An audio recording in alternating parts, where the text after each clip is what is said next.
Já, velkomin að Rauðaborðinu á mánudagskvöldi. Það alls konar efni framundan hérna og með mér Björn Þorláks. Þú með hérna viðtal sem við tókst fyrr í dag. Já. Og við ætlum að spila hérna á eftir við hana Jódísi Skúladóttur, syngkonu VG. Já. Þetta eitt af þessum viðtölum sem að þróast á einhverja allt aðra braut en maður sé fyrir upphafi. Það var bara þannig að ég hafði samband við hana fyrir síðustu helgi til þess að því ég sá að hún hafi verið edrú í 25 ár. Og þeir sem að þekkja baráttunum við Bakkus, þeir vita að það nú eftir miklu að slægjast. Að menn komist undan þeim andskota. Það er betra að vera edrú en fullur. Það nefnilega betra að vera edrú en fullur sko, fyrir þá sem að glíma við þetta böl. Og þannig að ég tók eftir því að sama dag og hún fagnaði þessum áfanga þá voru fréttir það að 25% Íslendinga væri að drekka þannig að mætti flokka undir áhættu hegðun. Óhófsneyslu. Já. Og inn í henni síðan sjúkleg neysla alkohólistana. Já. Og mér datt í hug hvort það væri hægt að spyrja þessu saman 25. Það er náttúrulega herra hlutvall í pólitíkinni sko. Það hefur alltaf verið mikið fyllir í kring pólitíkina. Já, einmitt. Og ekki bara Klausturbar, það hefur alltaf verið. Akkúrat. Og mér datt í hug sko hvort það væri hægt að spyrja þessu tvennu saman, hennar 25 edrú árum og þessum 25% sem drikkju sér til tjóns. En rúsinan í pylsuendanum svo að hún upplýsir í viðtalinu að það hafi sitt hvað farið úr böndunum inn á Alþingi við þinglok í sumar vegna drykkju. Hún hefur aldrei rætt það áður og þetta frétt sem alveg ósögð. Það var engin vita til þess að þinglokin á Alþingi í sumar hafi bara leyst upp í eitthvað allsherjar fyllir í rugl sko. Og verður þá fólk að taka ákvörðun mál eftir að það orðið fullt? Það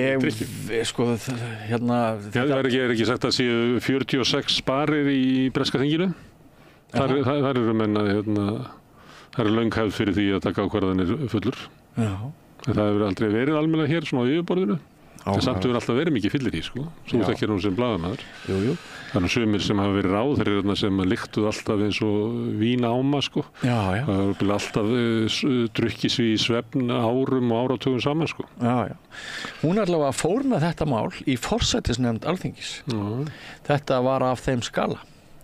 Og það sitt eitthvað fleira sem kemur áhugavert fram í þessu viðtali, meðal annars þá vill hún meiri fagmennsku í meðferðarúrræðum og fer vítt og breytt völlinn og mjög áhugavert, mjög svona bitastætt viðtal, verði bara að segja. Já, meiri fagmennsku í meðferðarúrræðum eða bara meiri peninga til þess að fjármagna úrræði sem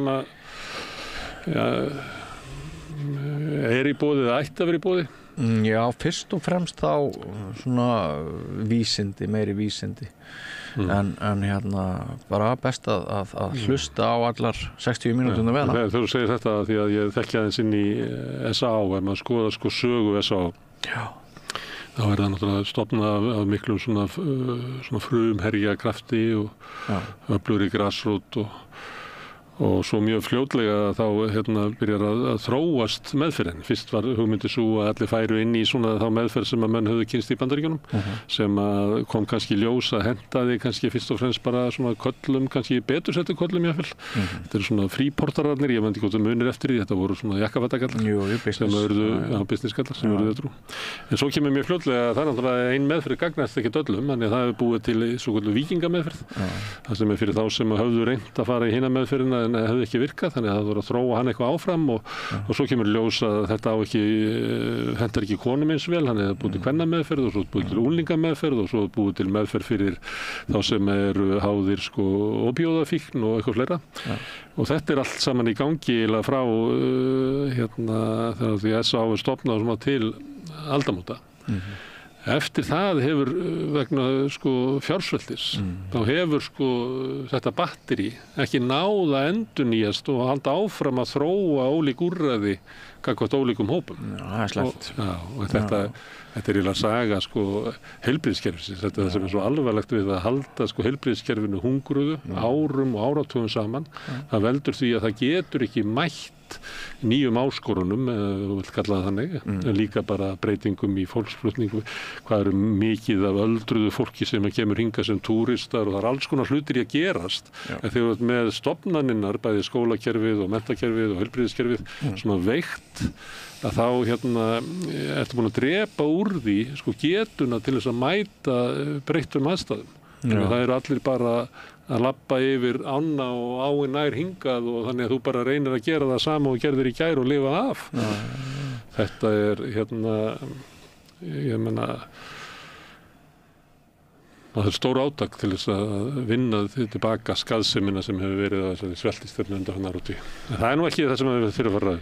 Nei, en þú með annað, kannski eitt áður við förum frá henni út í sig að ég spurði hana hvort hún væri á því að alkohólismi væri sjúkdómur. Svarið kom á óvart.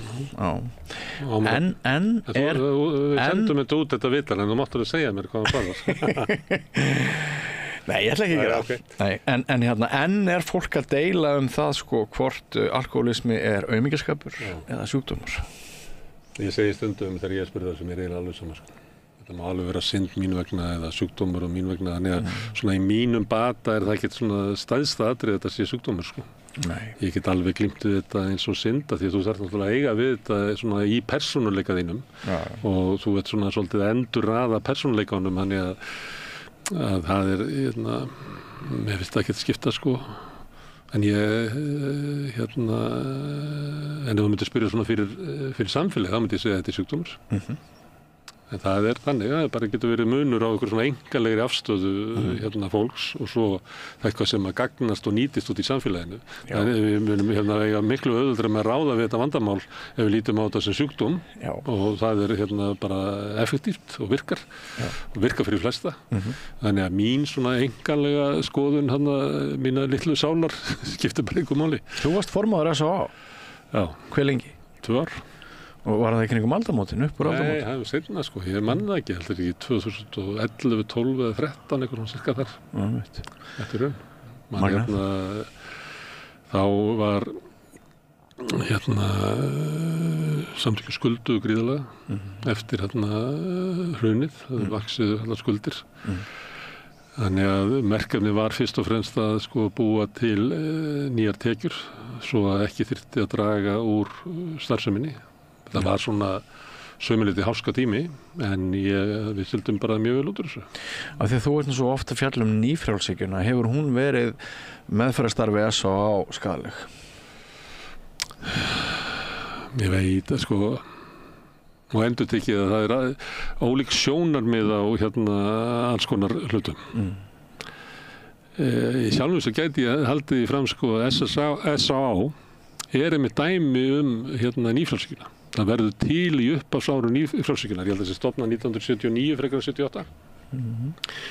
Og þá er það, það var búið að vera, bindindisstefnan hafði verið ríkjandi og hafði verið bann og þá var ennþá bannaður bjórinn og þá var ríkjandi stefna stjórnvalda var það að þetta beita aðhaldi, félagslegu aðhaldi til að draga úr skaðsemi áfengis.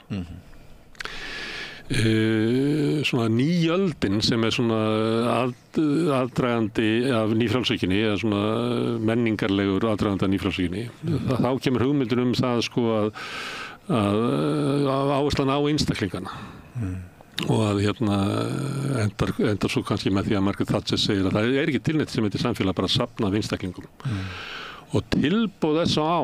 og þessara businesskalla sem fóru til Ameríku og komu heim til samfélagsins var eiginlega það ef að við fáum peninga til að lækna alkohólistana þá megið þið drekka þessu viljið. Það var tilboðið og það ég held að það hafi verið ástæðan fyrir því að S.A.A. var stofnað bara með fullt háskólabíó og hennar rosalega velvilja og sömuleyti er S.A.A.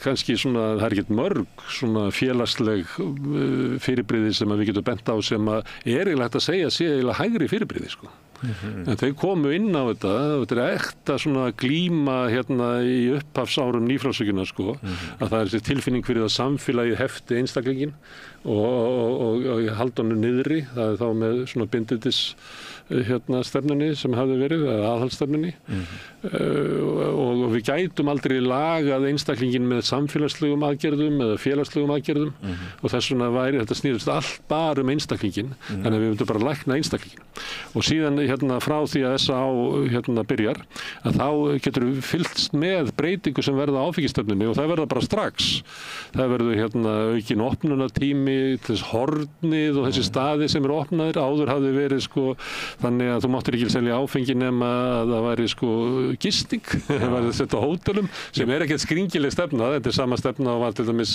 rússneski keisarinn notaði og Lenin tók upp. Manstu eftir borgarfulltrúanum ekki Sigurjón, vinstri maður sem Pétursson? Já, Pétursson sem sagði í ræðustóli, hvað vill íslenska þjóðin sjá í einu? Hamborgara og rauðvín.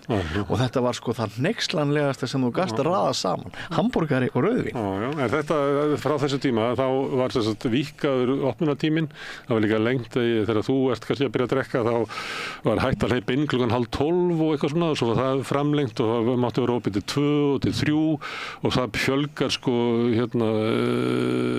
sölustöðum, fyrst og fremst í veitingahúsin sem höfðu verið mjög fá en eru núna þú bara getur labbað niður Laugaveginn eitthvað og séð að veitingahúsin en það fjölgaði líka ríkinu og lengdist opnunartími, ríkið er opið á laugardögum núna og það er komið ríki út allar trissur í barnafattabúðir og eitthvað fleira.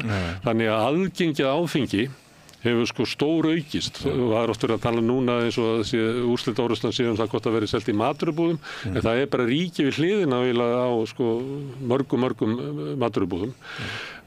Síðan var náttúrulega bjórilefur og umræðan þegar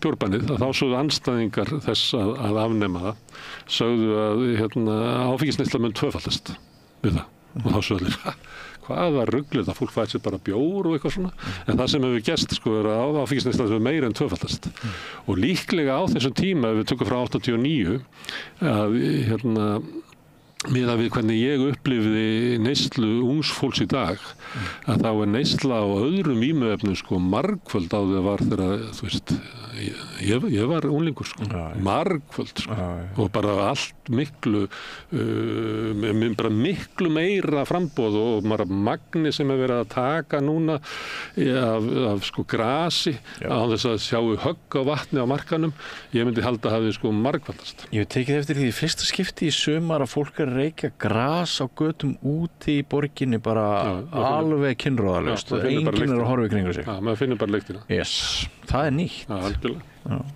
Og þannig að sömuleyti að ég ætla að kenna þess á þetta að þá er það svona ákveðin vendipunktur en sá vendipunktur varð náttúrulega allstaðar í heiminum að þú sérð að það er svona breytingar í áfengisstefnu í grunninn til er þetta þannig að við erum á svona bannbeltinu svipað á Norðmenn og Svíar og eitthvað fleiri þar sem að halda að það sé ríkið selur áfengið og það er verið að beita svona félagslegum takmörkunum á áfengi en síðan erum við kannski með eins og Danmörku og Bretland þar sem var beitt sko sköttum þar sem var svo háir skattar á sterku áfengi að í þessum löndu þá drukku allir bara grön sem var ekki bara 3% eða eitthvað og sama í þessi bjórin sem að Bretarnir voru að drekka sko fyrir 1980 þetta var bara 2% eða eitthvað svona þannig að fólk drakka eitthvað gríðalegt magn en sterkar áfengi það var skattlagt þannig að alþýðan átti ekki efni á því að þetta stjórnvöld sem trúðu því að yfirstéttin réði við áfengi en múrin ekki áhrifin af breytingunum sko þar í þessum löndum á nýfrjálshyggjuárunum þar sem var opnað fyrir hætta tolla eða skattleggja styrkleikan í burtu þá fóru fólk að drekka miklu sko sterkara og víðar og oftar og opnunartíminn á pöbbunum ég veit ekki hvernig það var þegar þú komst fyrst út til Bretlands að þá var þetta opið eitthvað frá 12 til sko 2 og svo aftur frá 6 til 10 og that's it sko en nú er þetta allt saman meira minna opið og áfengisneyslan í þessum löndum að því hún var töluverð áður að hún hefur aukið sko miklu meira þetta og þetta er lönd sem er að glíma við bara skorpuleysi eiturlyfjur í ungu fólki og þannig að sko nýfrjálshyggjuárin, þar sem að trúin var það að við ættum ekki að glíma við þetta sem félagslegt vandamál og með félagslegu aðhaldi heldur væri þetta fyrst og fremst einstaklingurinn. Ef eitthvað drekkur of mikið þá er það eitthvað sem að er eitthvað að honum persónulega. Það er ekkert eitthvað sem við getum átt við í umhverfinu með að stýra aðgengi og öðru slíku. Að nýfrjálshyggjan hefur sko stór aukið áfengisvandamál í Danmörku og Bretlandi umfram það sem er hér, en við erum byrjað að sjá hér bara ungt fólk með skorpulifur. Skorpulifur þekktist ekki á Íslandi, bara þekktist ekki. Af því að hér voru ekki svona, það var eiginlega enginn sem var í sko félagslegri stöðu til þess að geta verið í sídrykkju.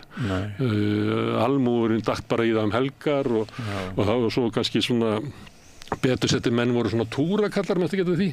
En það að þú geti verið bara alltaf að södra áfengi sem þú þarft til þess að búa til skorpulifur, það var bara ekki félagslega mögulegt á Íslandi. En hvað með landadrykkjumennina sko, ef ég fer aftur til bernsku minnar í Mývatnssveit og ég reynir svona að finna út hérna hvernig björguðu menn sem voru alkar. Ég heldur að hafi drukkið landan sinn alltaf á kvöldin og svo fengu þeir sér pilsner 2,25% í kaupleginu á daginn. Til þess að lifa af til kvölds. Já, til þess að lifa af til kvölds. Þetta er svona leið til þess að halda, þannig að þú dettir ekki alveg ofan í dýfstu timburmenni sko. Já. Þetta er svona klassísk aðferð við að gera þetta. En þessi landi hefur kannski ekki verið svona burðurinn í lífi þéttbýlisbúana. Nei. Það er þú nefnir þetta, þá hefur verið að þið verðum að tala svona aðgengi og svona.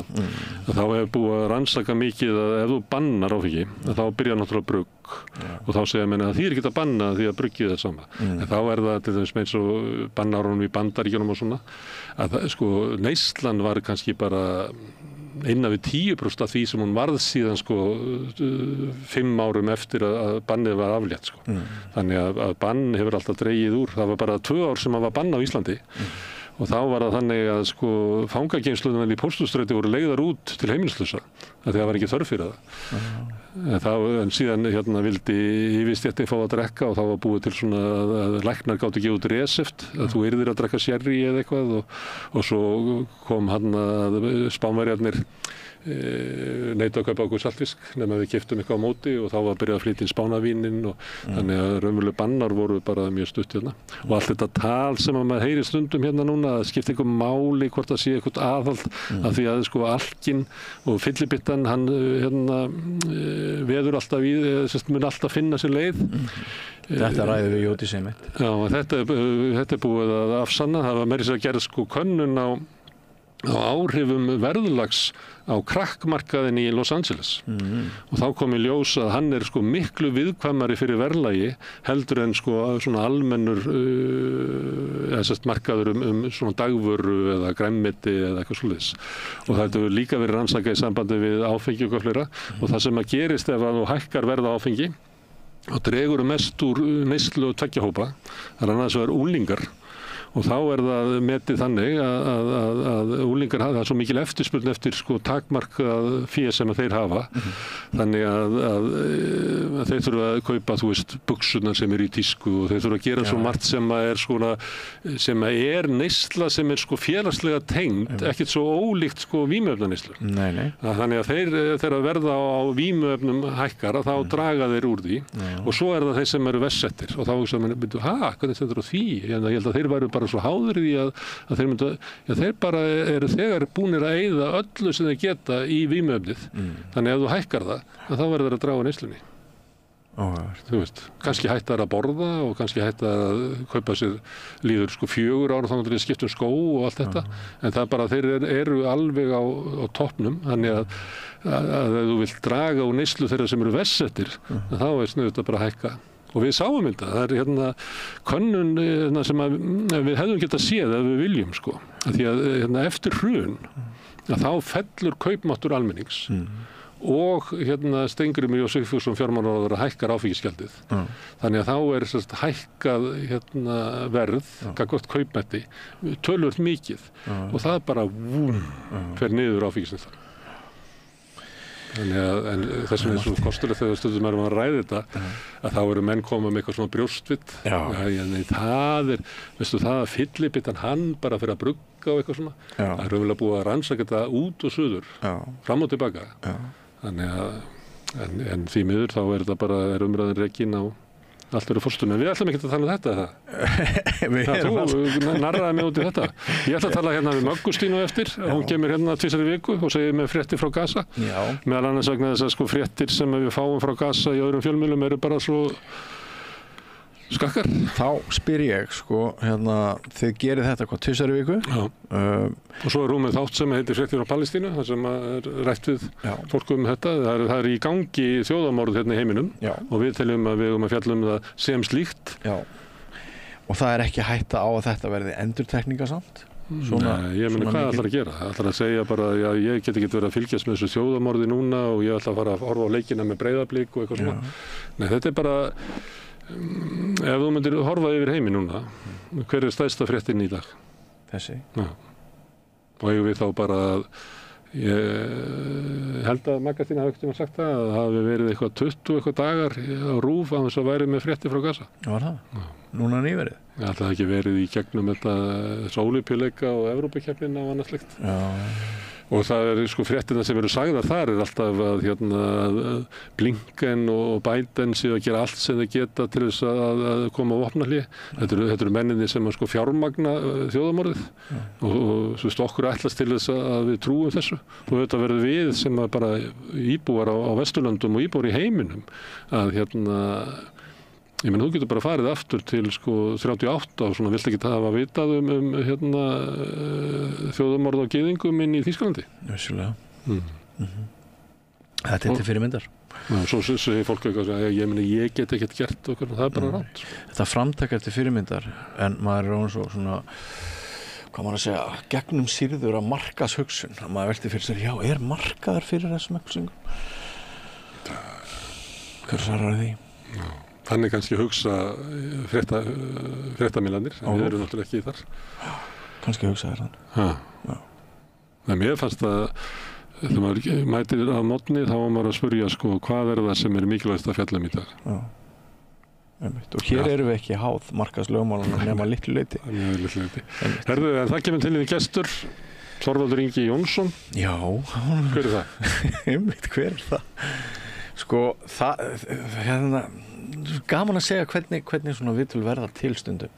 Ég var bara einhver í fjallgöngu helgina og þá hefur hann samband þessi maður og 2 dögum seinna er maður búinn að taka viðtal við hann stjórnsýslu.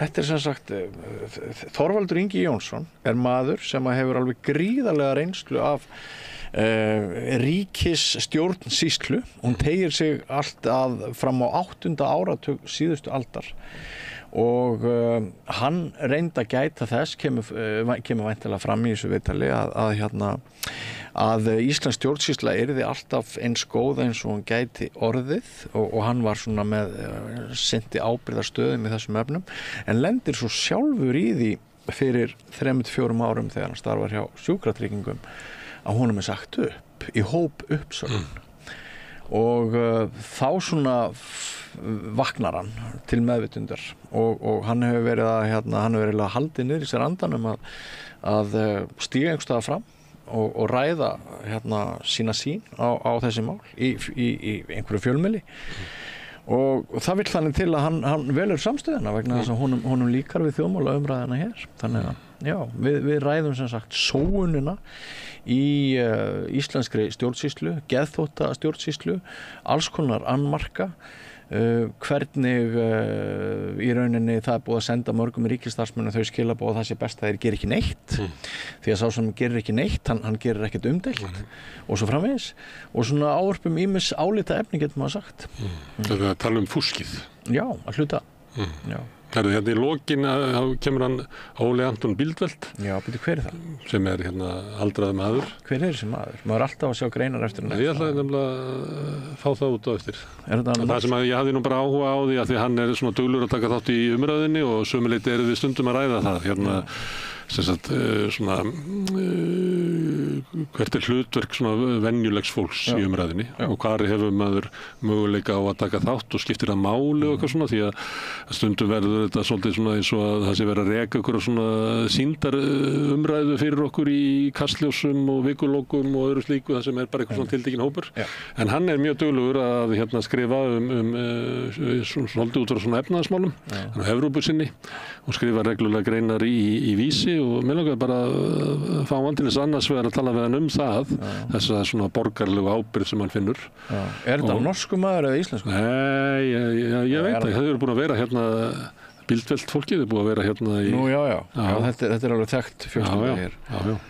Ok, ég einhvern veginn bara, mér er alltaf langað að vita eitthvað meira um hann mann. Þú verður bara að horfa í kvöld. Ég ætla að enda þáttinn með því að ég spjalla við Óli Anton Bíldvelt þetta að og svo er það náttúrulega þannig svolítið að þú er orðin gamall sem að þú mynd fatta þegar þú veldist að þá það er mikið mörg þar myndlokkar þá hefur maður svona fær maður svona svolítið aðra sýn svolítið maður svona þú þekkir að með svona vísindamenn og eitthvað fleira svona þegar þeir eru komin á efri ára þá eru þeir mjög góðir í að búa til svona yfirlitsrit sína og þú sér þetta kemur alltaf út á jólin risabók jarðfræði risabók jökla og allt þetta og þetta er yfirleitt menn sem eru komin svona í svona lok starfsævinnar að því að þú hefur þá svona einhverja svona yfirsýn og mér finnst það svolítið svona skiljanlegt að menn ná þessu að vilja svona deila þessu en til fyrirmyndar þannig ég ætla að aðtuga svona hvað svona persónulega drífur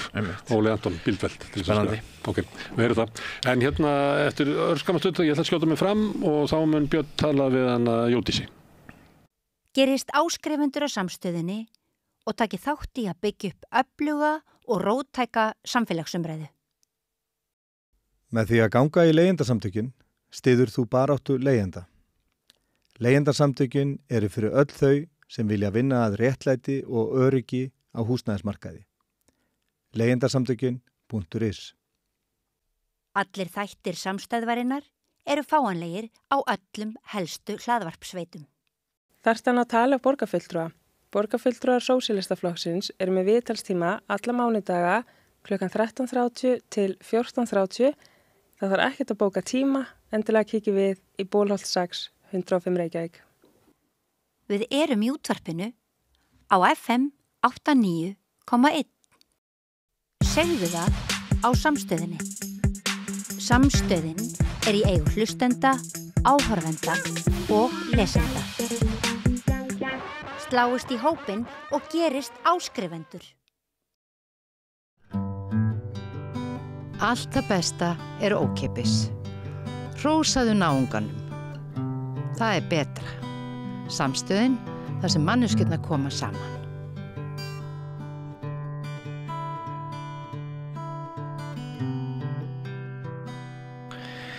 Já, við heyrðum að því fyrir helgi að fjórði hver landsmaður drykki áfengi sér til tjóns í einhverri mynd. Það var rætt áhættu drykkju og þetta er ansi hátt hlutfall þykir manni. Það er einhvern veginn með flesta hluti að það vil dæmis unglingadrykkja nánast er horfin og svona margt lýðheilsulegt sporið sem tekið hefur verið sem manni finnst það að verið til bóta.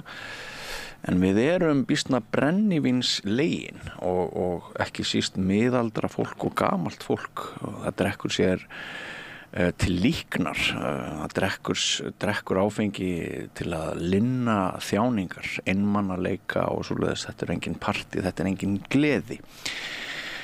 Og kannski ræðum við ekki nóg skuggarlegar áfengisneyslu.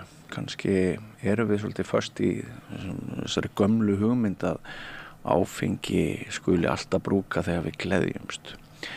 Það vakti athygli mína í síðustu viku þegar umræðan þessi mál fór fram að þingkona hún skrifaði færslu á Facebook þar sem hún þakkaði fyrir það að hafa fengið að vera edrú í 25 ár og ég hugsaði með mér, já, því ætti maður ekki bara að ræða svona áfengisvandan á Íslandi við einhvern sem veit hvað það er að hætta að drekka, sigrast á þessu meini. Jódís Skúladóttir, þingmaður VG, velkomin til okkar. Takk kærlega fyrir. Þú hefur verið laus við áfengi í 25 ár. Já, náði þeim merka áfanga núna fyrir helgi. Til hamingju með það. Takk. Ertu til í að fara aðeins yfir svona líf þitt, síðustu mánuðina, síðustu misserin áður en þú hættir að drekka? Hvað var í gangi? Já, ég hætti náttúrulega ung sem betur fer.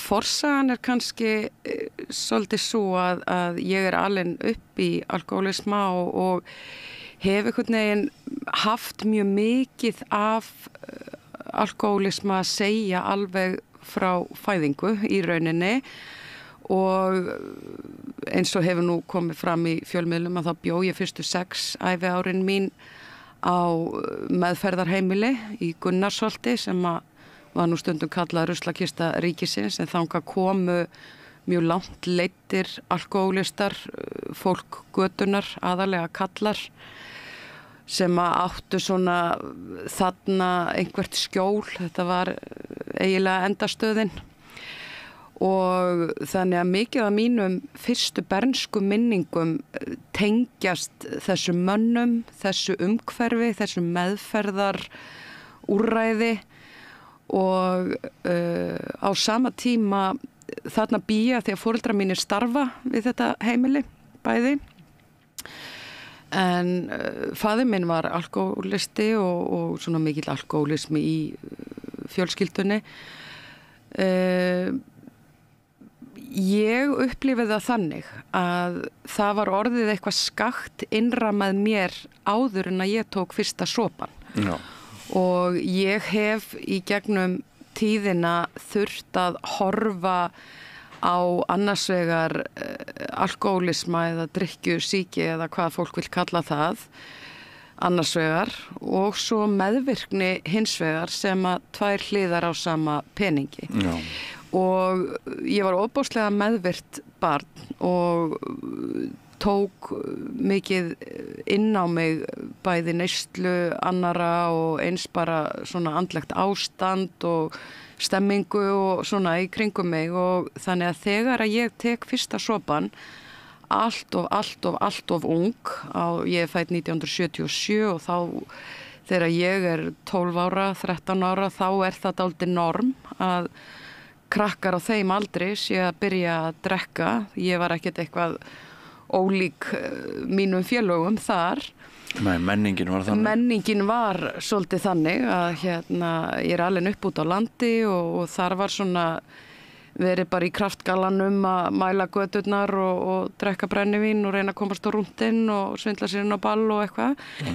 En þegar ég tek fyrsta sopann þá upplifi ég gríðarlega lausn. Já. Þannig að stundum er talað einhvers konar andlega vakningu þegar fólk hættir að drekka. Ég held að ég hafi fengið mína fyrstu andlegu vakningu þegar ég byrjaði að drekka. Já. Og það sem áfengi gerði fyrir mig var að kvíðinn, óttinn, skömmin, raddleysið og svona ósýnileikinn, hann einhvern veginn fór, kreftir hnefarnir losnuðu og hnúturinn í maganum leystist. Já. Og áfengi bara átti mig frá fyrstu stundu. Ja. Og ef ég fer hratt yfir sögu þá byrjaði strax svona helgar munstur, ég drakk allar helgar og bara í þessu umhverfi sem ég var í með vinum og vinkonum og stóra mál vikuna var alltaf að redda í ríkið og græja og gera og Þetta er áður en þú verður 16? Já, löngu áður en ég verður 16. Ja. Það sem að gerist svo í mínu lífi er kannski það sem að breytir minni sögu ótrúlega mikið að því að ég segi, ég drakk kannski ekki öðruvísi eða hvorki fyrr eða meira eða öðruvísi heldur en mínir félagar en ég verð barnshafandi þegar ég er nýlega orðin 14 ára sem eru þetta gríðarlegt áfall og svona stór viðburður í lífi barns.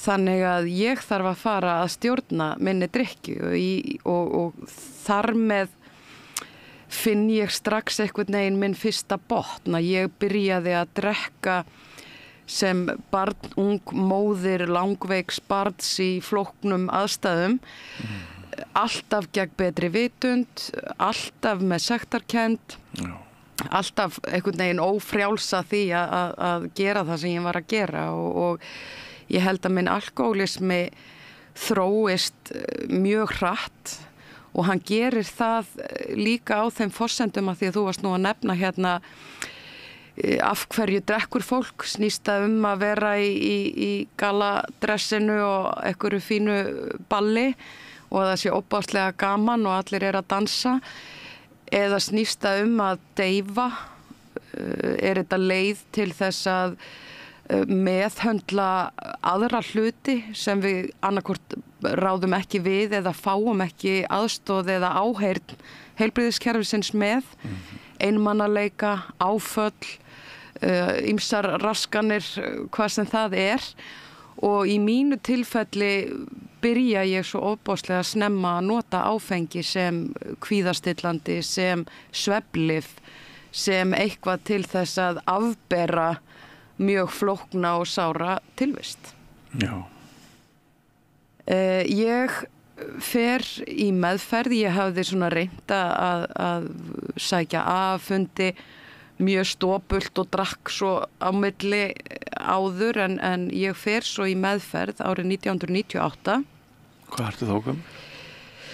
Þá ég 21 að verða, ég svona 20 og ég fer inn á Vog og þar í ykkur 11 daga, fer þaðan á Staðarfell, þá var eins og við heyrum nú oft í umræðinu núna, Vík var lokuð yfir sumarmánuðina, þannig að ég fer á Staðarfell í Dölum sem var einstakur tími, mjög flókin, erfiður og það var margt sem þar gerðist en ofboðslega lærdómsríkur.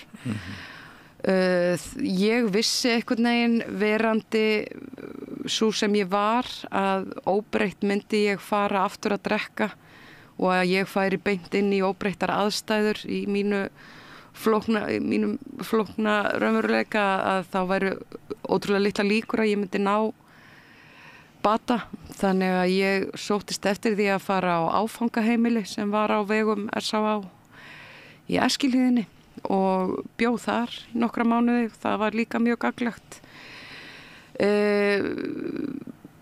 Margt hefur breyst í bæði samfélaginu og líka í svona þessum alkóhólíska raunveruleika og ég held ég hafi ekki náð endilega boðskapnum algjörlega sem að mér var bæði kenndur í meðferð og svo seinna í aðsamtökunum. Þessi viðhorfsbreyting sem kannski þarf að verða, þetta ekki eins og að ýta og takka sko.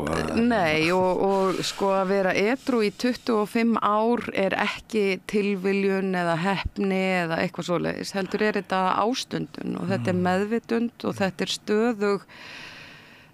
Sko ég vakna alkóhólisti á hverju einasta morgni, líka eftir 25 ár edrú sko. Þetta náttúrulega svo flókið vegna þess að þótt þú vitir að áfengið muni stúta þér að lokum og það sé að stór skerða lífsgæðin, þá það samt áfengið sem linar þjáningarnar og kveikir einhverja tilhlökkun að kannski eftir 2 vikur getur maður dottið í það, farið í partí og þá verður kannski gaman og þá fer maður einhverja líkn frá þessu ömurlega lífi sem maður að lifa ekki satt. Jú, og líka þessi sko óbóðslega stór þáttur alkóhólisma að mínum mati. Ég ekki læknir, ég ekki sérfræðingur alkóhólisma nokkur einasta leyti. Nei. En ég get bara talað út frá minni reynslu, minni upplifun og því sem að ég hef lært og hef trúað. Ég hef líka starfað mikið með alkóhólistum og þekki málaflokkin mjög vel. Að það sko að við erum öll ofboðslega ólík. Við komum úr ótrúlegustu áttum og alkóhólismi finnst í öllum kimum samfélagsins. Hann ekki bundinn við fátækt, hann ekki bundinn við kyn, uppruna eða nokkuð skapaðan hlut, en við sjáum hins vegar að ákveðnir samfélagslegi þættir ýta mjög undir neyslu og það styður við þessa hugmyndafræði sem við tvö kannski deilum að áfengi og önnur hugbreytandi efni noti fólk til þess að takast á við önnur vandamál. Að þetta einhvers konar sjálfshjálp til þess að losna undan miklum sársauka hvaðan sem hann að koma. Já, og svo getur verið alveg óbúslega sterk afneitun í kringum þetta. Hún sumpart, sumpart samfélagið ekki að hjálpa til. Nei. Í þeim efnum. Að Íslendingar svona eins og ég sé þetta, við umburðarlynd gagnvart þeim sem fara í meðferð og gagnvart þeim sem hætta að drekka. En það samt þú veist, það verða allir svona pínlítið óöryggir þegar einhver talar drykkjuvandamál sín. Allir óskaðir til hamingju með ef þú hættir að reykja, þá bara frábært. En svo ef þú hættir að drekka, þá svona og mögulega það mögulega svona þessi tvöföldu skilaboð sem að margir finna út í samfélaginu, mögulega þau tengd því að samfélagið ennþá svolítið stjórnlaust þegar kemur að þessari áfengisneyslu. Hefur manni dottið í hug?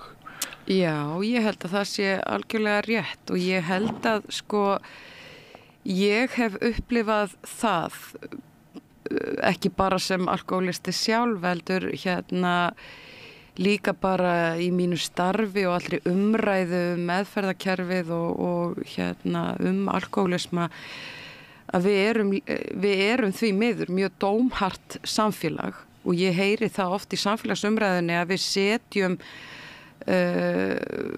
alkohólista, við setjum fíkla í eitthvert box og við sjáum einhverja staðalímyndir fyrir okkur og það ofboðslega sérstakt að verða vitni að því að jafnvel sama fólkið eða sami hópurinn talar fyrir því að það þurfi að efla meðferð og það þurfi að hjálpa þessu vesalingsfólki en á sama tíma það mikið baráttumál að auka allt aðgengi að áfengi að þarna erum við jafnvel að tala sama fólkið og það svo mikil ranghugmynd að meðferð og áfengisvandi búi eingöngu hjá einhverju ógæfu fólki. Ég vann hjá S.A.A. Var þar að læra að verða ráðgjafi í ekkert langan tíma en ég vann þó á Vogi og var inn í þessari kreðsu og var með grúppur og fyrirlestra og svona og mér fannst mjög áhugavert að upplifa sérstaklega eitt sem að þú nefndir hér í þínum inngangi hvað voru mikið af eldri borgurum og fólk sem var komið í algjör þrot með sína drykkju byrjaði jafnvel að drekka eftir að það fór á eftirlaunaaldur og það gerist eitthvað í þeirra lífi ofsalega algengt að fólk hættir að vinna og missir einhvern veginn tilveru réttin upplifið það á engan tilgang lengur fyrir að drekka þannig, missir maka fyrir að drekka í einmannaleika og við erum kannski bara að tala 1, 2, 3 ár sem fólk í neyslu, fólk sem aldrei hefur átt í erfiðleikum með áfengi þannig að ég held að við þurfum líka svolítið að ávarpa ekki bara þú ert komin á endastuð og þú þarft að fá hjálp og þess vegna þurfum við að efla hér allt meðferðarkerfi við þurfum líka að ávarpa það af hverju fólk að drekka, hvað getur samfélagið, hvað geta stjórnmálin, félagasamtök og aðrir gert til þess að grípa fólk á öllum aldri sem að byrja á þessari braut til þess að takast á við einhverja aðra sára og flókna félagslega þætti. Já, og því þú myndist á baráttu til dæmis mér líkur við að segja þráhyggju sjálfstæðisþingmanna margra hverja. Það eru áratugir sem þeir hafa reynt að koma í gegn frumvörpum aukið aðgengi. Nú held ég reyndar að þessi framsóknar þingkona sem að fer fyrir frumvarpi já, það var lagt fram sennilega fyrir 2 þingum, fyrir 2 árum til dæmis að áfengi ætti að vera hægt að kaupa alla helgidaga ársins og þetta er sko þetta aukna aðgengi að áfengi sem hefur verið sett á dagskrá hér, það er svolítið hljómar svolítið ankannanlega út frá þessum tölum neyslu sem við erum að lesa. Það er pínu skrítið að Hagkaup sé að fara að stíga þetta skref með netverslunina og allt þetta. Þetta er svolítið sérstakt vegna þess að út í hennu stóra heimi, út í Evrópu, þá er svona frekar tilhneigingin hjá löndunum í kringum okkur að þau séu að draga saman seglin. Þar verður umræða skaðsemi áfengis alltaf háværari og háværari. Áfengi er komið á einhverja krabbameinslista sem það var ekki áður. Það er eiginlega, og þetta reyndist lygi, þetta voru keyptar rannsóknir að hóflega drukki vín á hverjum degi, myndi bæta heilsuðina. Sko, það efast enginn að áfengi getur við réttar aðstæður gert gleðistund enn meiri gleðistund. Ef menn eru ekki fíklar og það er ekki neinn vandamál í gangi. En sko skuggahliðirnar á áfengi eru svo rosalega margar og það er eins og svona aðrar þjóðir séu átta sig meira og meira á því. ESB, löndin er átta sig betur á þessu. Ísland hefur verið með sérstaklega miklar skorður. Það er svona við áfengisölu og sú sérstaða hefur verið rómuð á mörgu leyti og það sem væri alltaf einkennilegt að við værum að kasta þessu frá okkur núna, ekki síst með leyti til þess eins og ég nefndi upp að við þáttarins að 4. hver Íslendingur hann drekki þannig að megi kalla áhættudrykju. Er það ekki? Jú, og ég, sko, að mínu viti eigum við náttúrulega bara að breyta orðalaginu. Hér er rosalega oft talað bús í búðir. Ég vil bara tala bús úr búðum. Þetta að mínu mati þetta lögin alveg skýr. Hér er áfengis- og tóbaksverslun ríkisins með þetta leyfi og það að við getum farið í kringum lögin, hvaða lög sem það eru, það gerir það ekki rétt og það þýðir ekki að við eigum að fara þá leið bara að fer kosingin eftir lögunum þannig að sko, það fara allir yfir á rauðu þannig að við skulum bara taka niður þessi umferðarljós. Já. Nei, við þurfum þá að frekar að auka eftirlitið og setja meira í það að því að ef allir keyri yfir á rauðu þó að mjög margir sleppi og þó að það jafnvel geti gagnast einhverjum að hann komst fyrr á áfangastað þá bara er áhættan og þeir sem örkumlast og deyja í slysum það er bara stærri faktor heldur en þessir örfáu sem að hafa eitthvað gagnað þessu.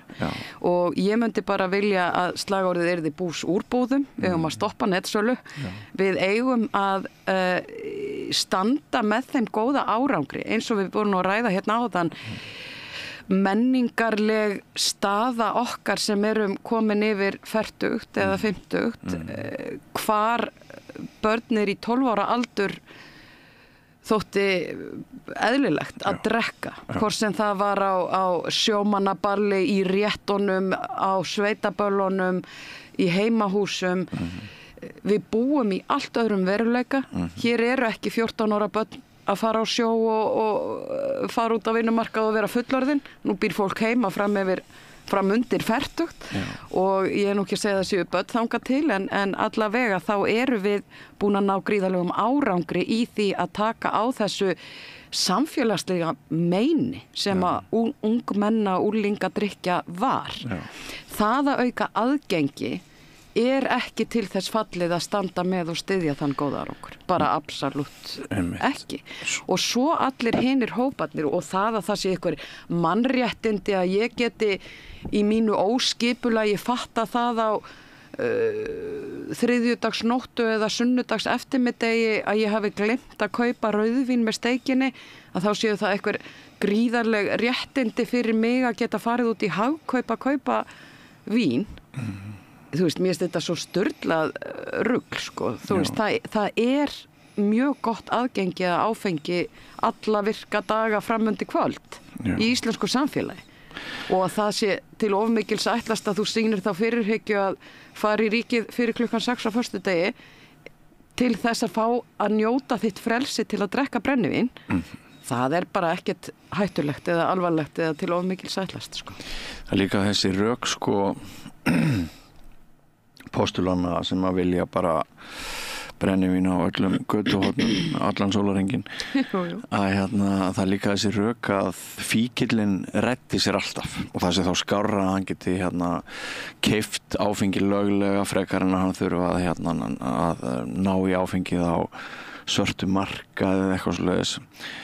Að þetta finnst mér ónýt rök vegna þess í fyrsta lagi þá er nú sannað að aukið aðgengi leiðir til meiri neyslu, bara samkvæmt rannsóknum, en svo er líka annað, sko, það eru hinn siðferðislegu skilaboð og ég var nú stundum partítækur í gamla daga og ég var í hljómsveitum og var mjög, og spilaði mikið á böllum og tónleikum og maður fór í mörg eftirballpartí eðlilega.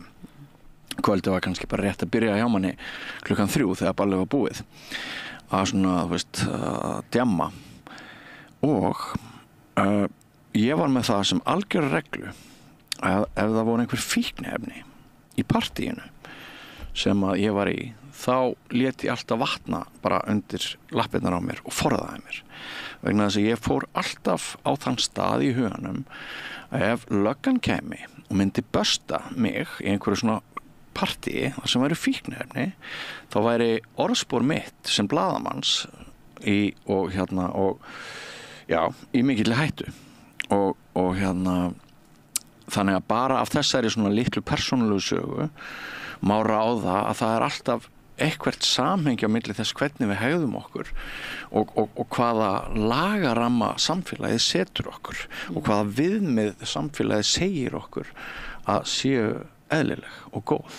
Já, ég held að það sé hluti af þessu og sko þessi orðræða aukið aðgengi, hún er líka að sko normalisera ákveðna neyslu sem við sjáum svo í þessari rannsókn sem þú vísa til hvað stór hluti þjóðarinnar er að drekka óhóflega mikið og það er nú svo merkilegt með persónufrelsið að neysla einstaklings er aldrei hans einkamál.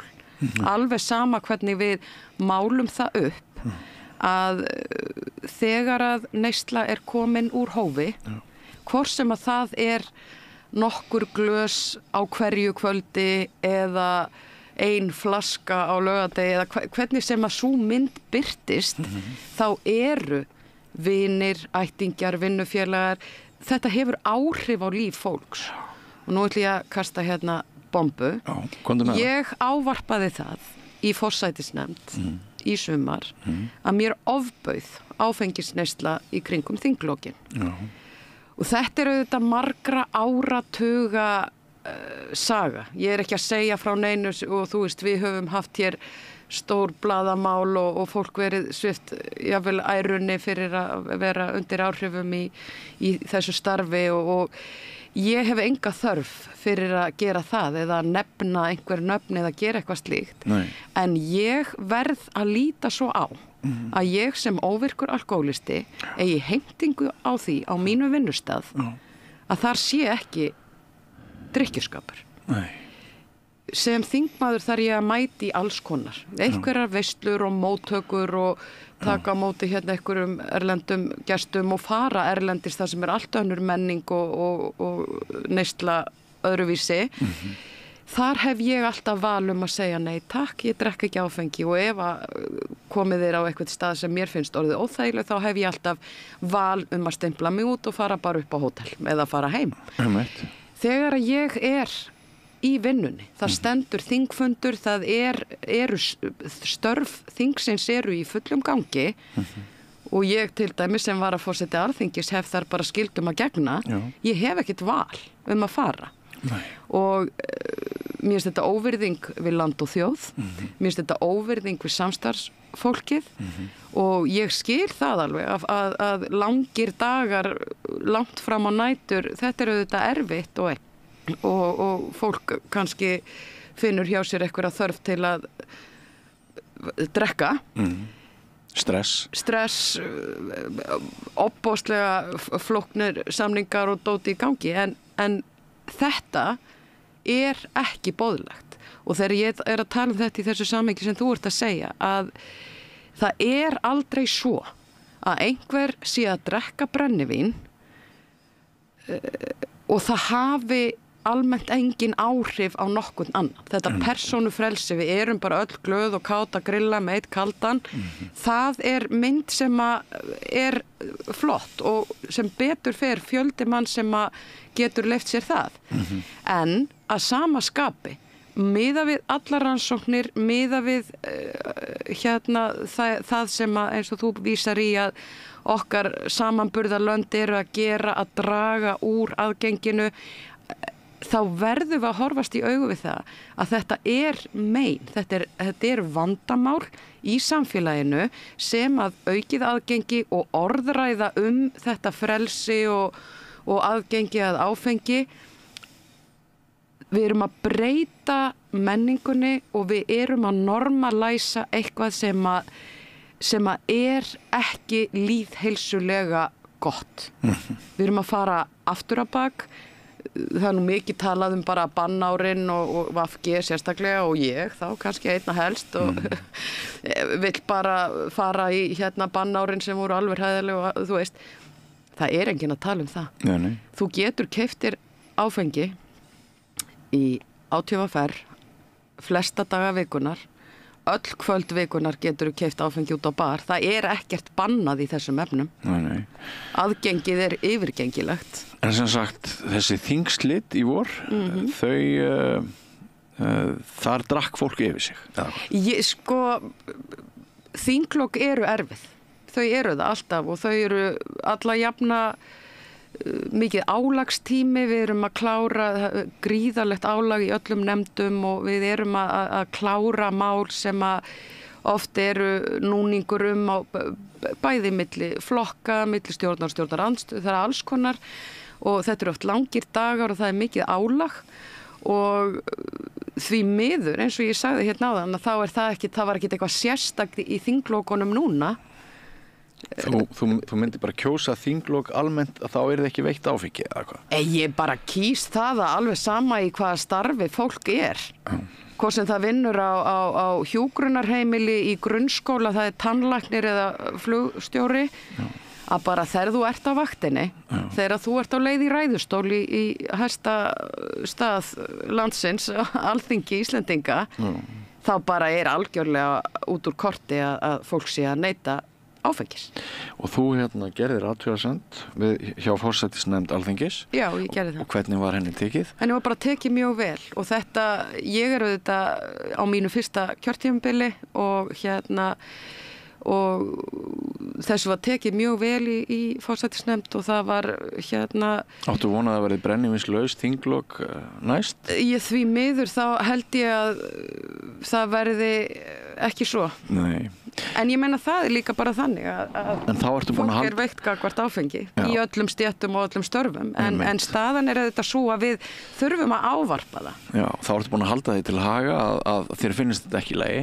Já, ég hef gert það og niðurstaðan held ég að sé svo að þingflokksformin ræði við sína þingflokka og ég held að það sé bara, þú veist, og það ekkert í fyrsta skipti og þetta eitthvað sem við þurfum að ávarpa reglulega.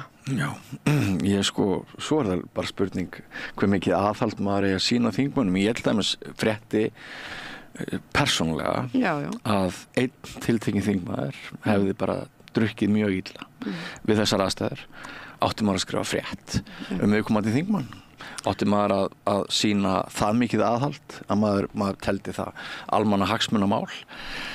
Sko ég held það Já, hvað gera það ekki? Sko ég spurði mig þessar spurningar því að mér var mjög misboðið í ákveðnum atriðum í þinglokum og ég tók ákvörðun hvað snýst þetta? Snýst þetta að ræna eitthvað ærunni, að það verði stóra blaðamálið að einhver einstaklingur hafi neytt áfengis óhóflega og þarna lenti hann í einhverju klúðri þess vegna og það verði fréttin. Mín afstaða nei, það ekki málið. Nei. Málið það að við búum við samfélagslega menningu og ég ætla ekki að gera alþingi Íslendinga eitthvað að öðruvísi vinnustað en öðrum. Nei. Auðvitað þarna, og það ítreka ég, mér finnst það gríðarleg vanvirðing við land og þjóð og kjósendur að fólk sé að neyta áfengis á vinnutíma sínum. Já.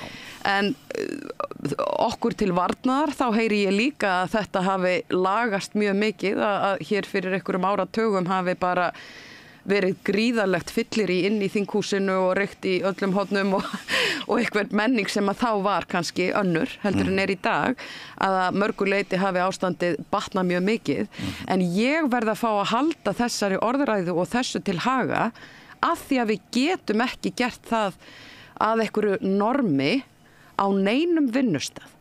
Að það sé eðlilegt að þar sem að við erum á launum, við berum mikla ábyrgð og ég ber aftur saman, kennara, hjúkrunarheimili, flugstjóra, hverjir sem það eru, að þegar við erum að sinna okkar skyldustörfum, þá verða bara að vera ákveðið mörk. Það má kalla mig bann ára drottninguna, en ég held að þetta sé bara algjörlega eðlileg og raunhæf krafa. Já. Og starfið þetta þannig, að stundum eru við að starfa eins og ég segi, við erum erlendis í móttöku þar sem verið að veita áfengi og þar beinlínis bara gert út frá því að við séum að drekka þó við séum í vinnunni. En það annað. Þegar við erum í nefndarstörfum, þegar við erum að störfum í þingsal, þegar við erum að ljúka þinginu, við erum að taka ákvarðanir lög og reglur sem að almenningi ber að fara eftir. Það ekki allt í lagi að vera undir áhrifum. Ég myndi giska á að þú ættir svona 7-8 kollega á alþingi sem að ekki drekka. Af því ég þekki nú þennan þingmannahópa ágætlega. Já, já. Og ég held að það sé ekki fjarri lagi. Nei, og hvernig hafa þau í þingmannahópnum sem ekki drekka tekið svona þinni brýningu? Ertu ein á báti? Nei, alls ekki. Svo þingið svo skemmtilegt. Við erum úr svo ólíkum flokkum og við erum svona í grunninn svo ósammála málefnalega marga hluti. Já. En að öðru leyti erum við miklir vinir og erum sammála í ákveðnum málaflokkum. Ég ætla að fá að nefna til dæmis meðferðarmál.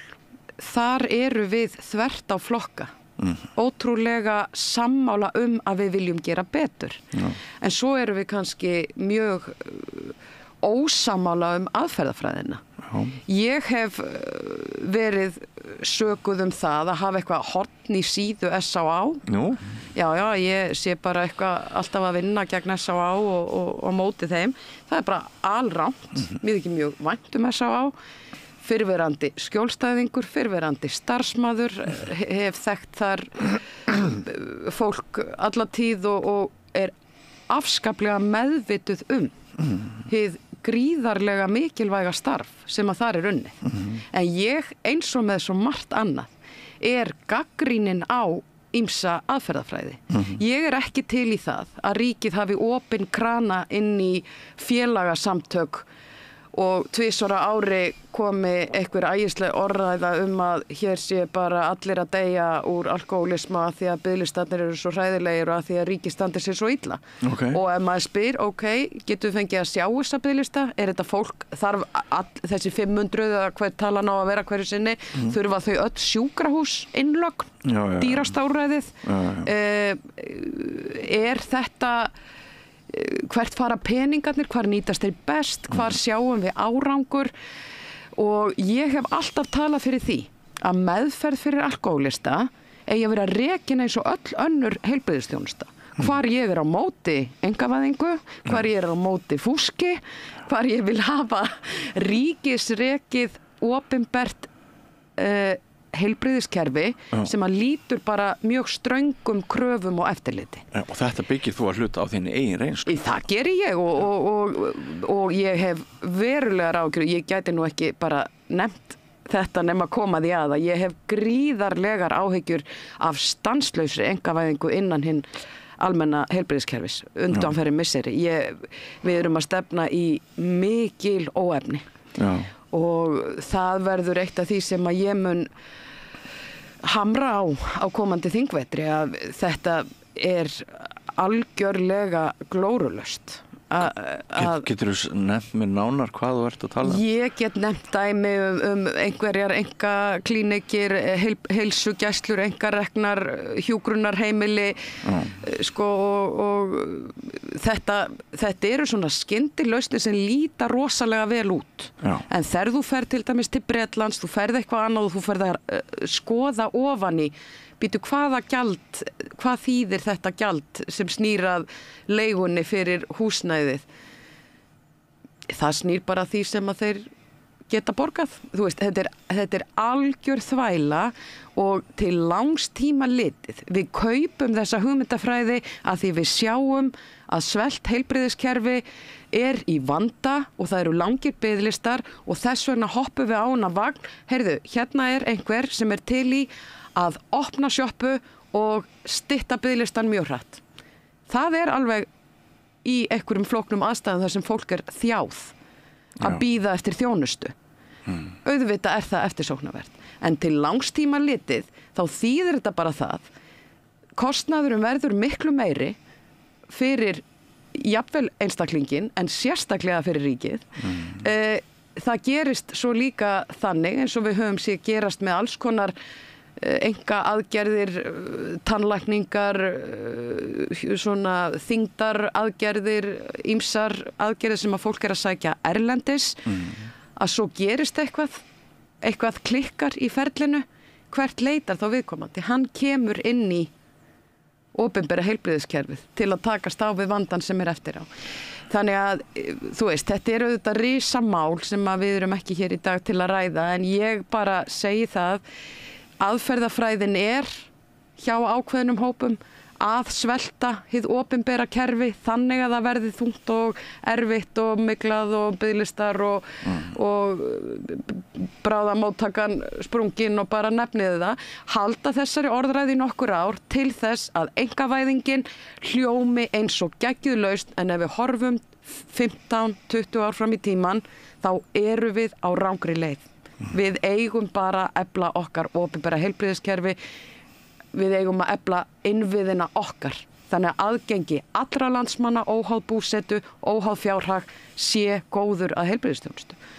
Og hafandi þessar sterku skoðanir, þá hef ég gagnrýnt mjög meðferð alkóhólista á Íslandi, þar sem að félagasamtök, við tökum bara einn sjúklingahóp.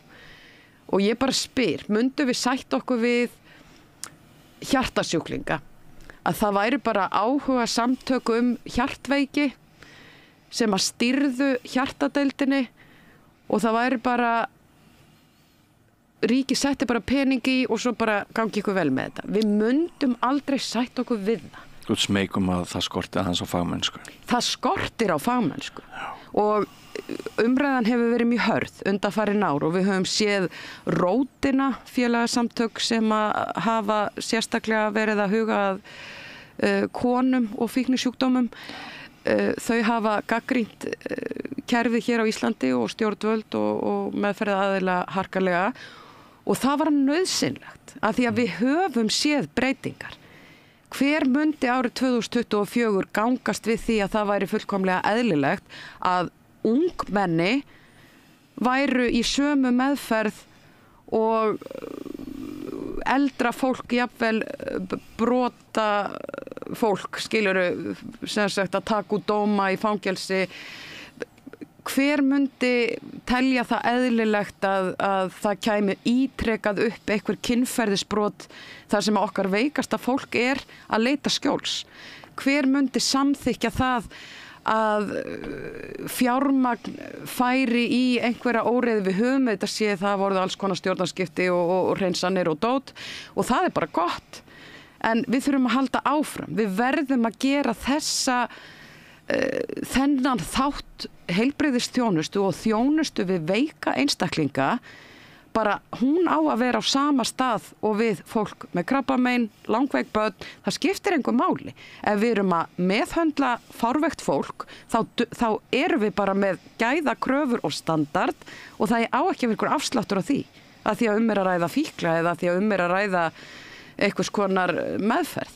Og í kjölfarið því vil ég segja að ég hef í tvígang og mun aftur á þessu þingi leggja fram þingsályktun áfangaheimili.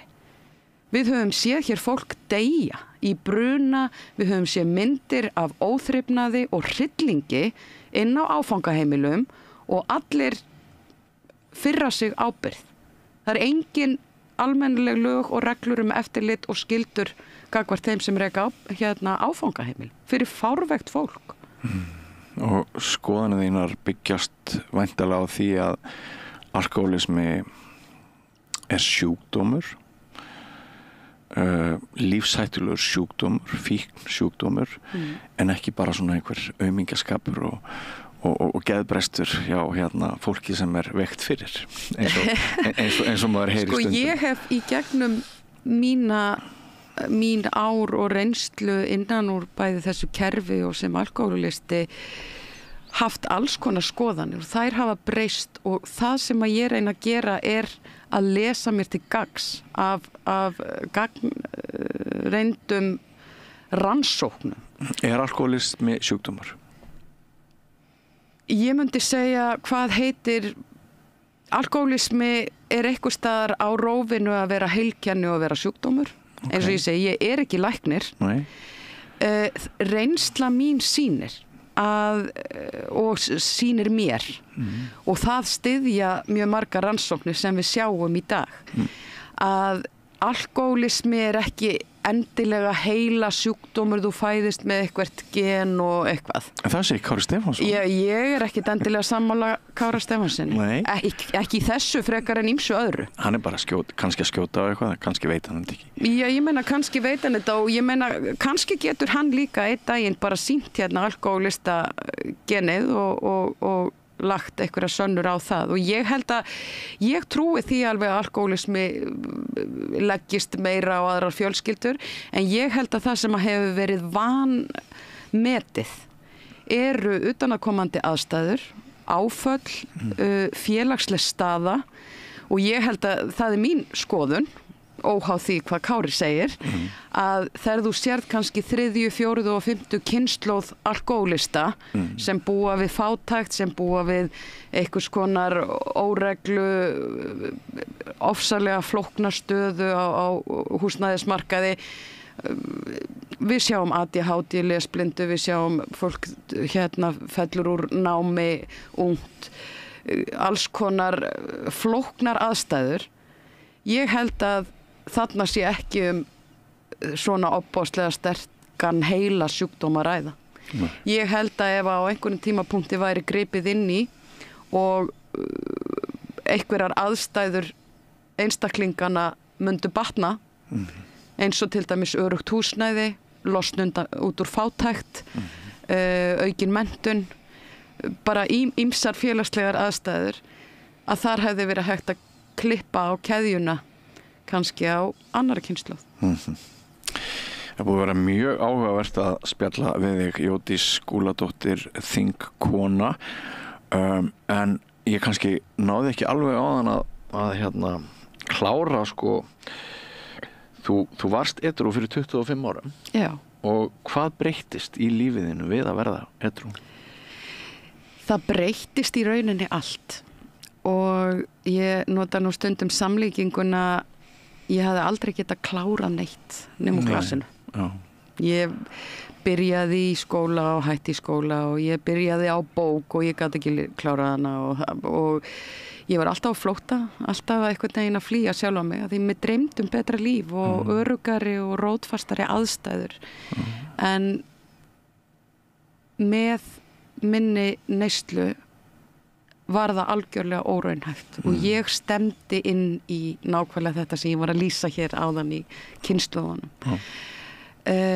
Það að hafa eignast barn svona óbóðslega ung bæði forsenda þess að ég fór að drekka svona illa, svona hratt, en það líka forsenda þess að ég tók ákvörðun að hætta að drekka. Og það breyttist allt í mínu lífi. Það gerðist ekki á einni nóttu. Það tekur, og þetta var mjög merkilegt þegar ég heyri þetta í fyrsta sinn, það tekur 1 ár að vera edrú í 1 ár.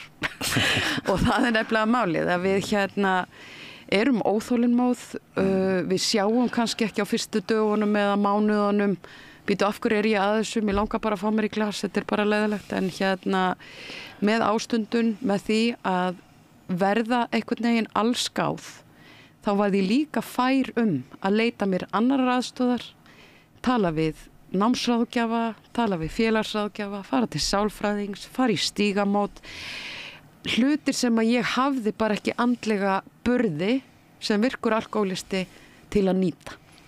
Þannig að ég hef náð að nýta mína edrúmennsku til að byggja upp mitt líf, eiga falleg samskipti við mína nánustu, vera góð, natin og ábyrg móðir margra barna í kjölfarið og ljúka námi. Og nú ég að telja upp alls konar svona utan á hluti, svona veraldlegt og svona, en fyrst og fremst hef ég fengið að eignast fallegt, andlegt líf. Innri ró. Innri ró, lífið mitt stjórnast ekki af kvíða, lífið mitt stjórnast ekki af áliti annara, sem að kemur sér ofbóðslega vel í mínu starfi sem þingmaður. Ég bara gengst við því alltaf hver ég og hvaðan ég að koma og tala fyrir minni sannfæringu allstaðar sem ég get og það get ég að því að ég tók þessa ákvörðun fyrir 25 árum. Líður þér best út í náttúru Íslands? Algjörlega, allra best. Ég hugleiði rosalega mikið og hugleiði á hverjum degi þegar ég man eftir því. En það ekkert eins og að sitja í grónu lyngi við lækjar sprænu, hlusta á fuglana og anda að sér bara alheims mættinum í gegnum íslenska náttúru. Og þess vegna skulum við ekki skemmana meira en orðið er. Ég tek fyllilega undir þetta. Lækningamáttur íslenska náttúru, hann ótrúlegur. Og þegar kemur á því að svona, klæða sig úr stressinu og óttanum og öllu þessu pusi sem að fylgir daglegri tilvist, þá maður bara nennir að koma sér út í náttúruna. Maður fer það margfalt tilbaka. Algjörlega. Já. En magnað að heyra þína sögu, Jódís, og takk fyrir það hvernig þú hefur fléttað þinni persónusögu sama við samfélagssöguna sem að við reynum hér að segja við Rauðaborðið á hverjum degi. Takk fyrir komuna. Takk hérlega fyrir mig. Og við förum í nýja sálma þá næst. Allt það besta ókeypis. Knúsaðu vini þína. Samstöðin þar sem manneskjurnar koma saman.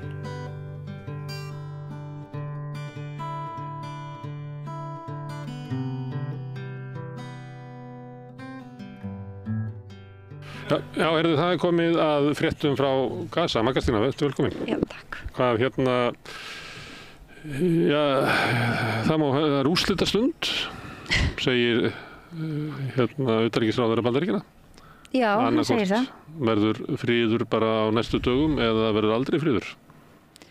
Já, það sérst utanríkisráðherra Bandaríkjanna, Antony Blinken, hann sérst stattur, hann var í morgun á leynilegum fundi við Netanyahu. Já. Þeir það sem frið bara 2 einir. Já, þeir 2 einir, bak við luktar dyr. Og hann að fara þarna í 9. skiptið frá því október síðastliðnum til Ísrael og þessi heimsókn verið skipta öllu máli að hans sögn og svona einmitt, eins og þú segir, svona úrslita stund. Þetta svona hljóman og mjög einkennilega sko og Af hverju hljómar það einkennilega? Nú það hljómar náttúrulega einkennilega sko að utanríkisráðherra ríki sem hefur keyrt þjóðarmorðið á Gaza áfram og skuli ætla að sko semja það við Netanyahu sem haldinn sko þannig drápsfíkn sko að það bara hálfa verið nóg sko, þetta bara svona eins og að veri, þú veist, ég veit ekki hvort einhver með dottið í hug að fara í friðarviðræður við Hitler á sínum tíma en þetta orðið mjög svona sambærilegt sko, þú veist, líkingin á við þú veist, fólk hefur svona veigrað sér við að kannski að þú veist að vera að bera þetta saman að einhverjum ástæðum en það nú út af þeim sem að Hitler drap já. Sem að fólki finnst það erfitt að vera að líka ríkisstjórn Ísraels í dag við nasistarna í Þýskalandi. Já, þetta svona eins og bara einhver svona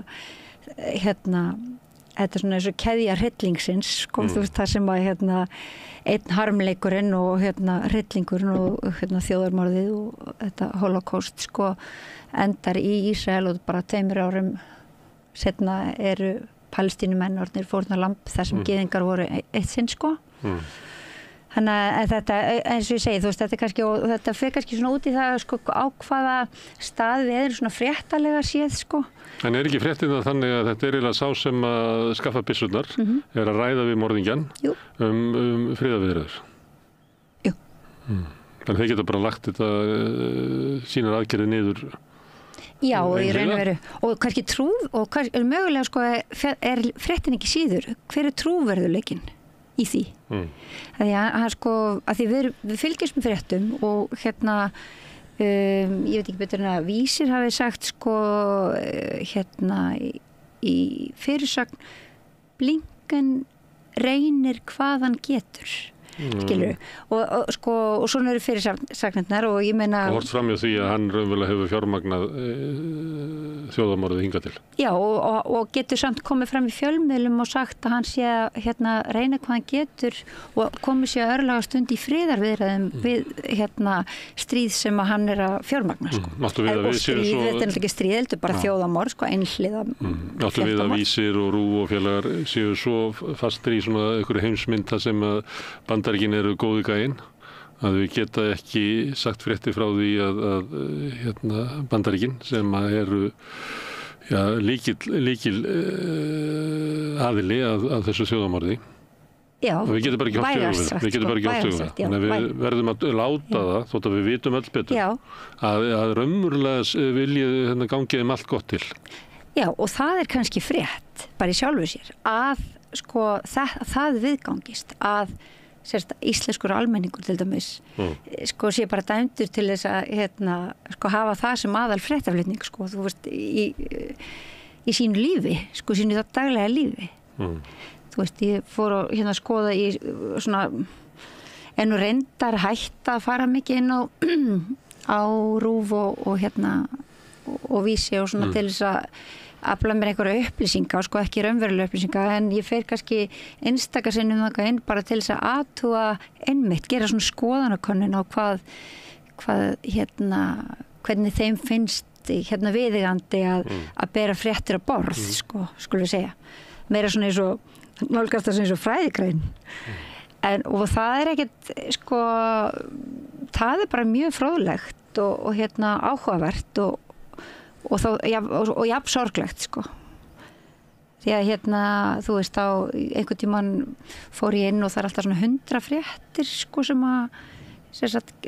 eru svona á netinu sko og ég manni taldi af 100 fréttum það minni mig sko einhvern tímann í júlí hvort það var sko meðan júlí og að 100 fréttum voru 5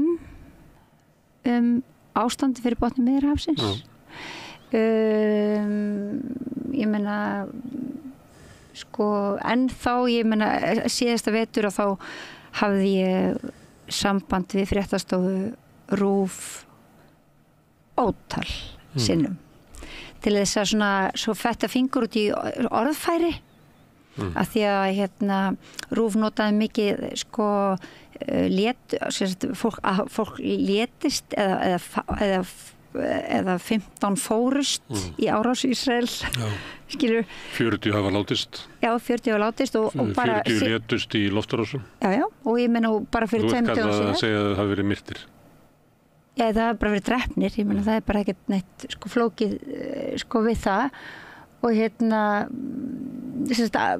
samkvæmt RÚV þá létust 18 manns og 10 til viðbótar 17. ágúst reyndar Hallgrímur Indriðason hann er svona duglegur við að segja drepinn en Heiðar Örn Sigurfinnsson fréttastjóri sem hvorki svara póstum öðru þegar að þú veist að því það svarar þér ekki alveg, það getur verið að svara öðrum já, hann hefur einu sem svarað mér af mörgum póstum sko en ég veit hann hefur ekki svarað öðrum sko því fólk er svona mikið að láta vita og þá verður, ég meina fréttastjóra RÚV Heiðar Örn Sigurfinnsson fyrst til dæmis ekkert sko ekki frétt nefnt ef að 1200 manns koma saman til að ganga sko og mótmæla þjóðarmorði. Já, sem var núna laugardaginn frá Hallgrímskirkju niður á Austurvöll og þar var fundur. Já.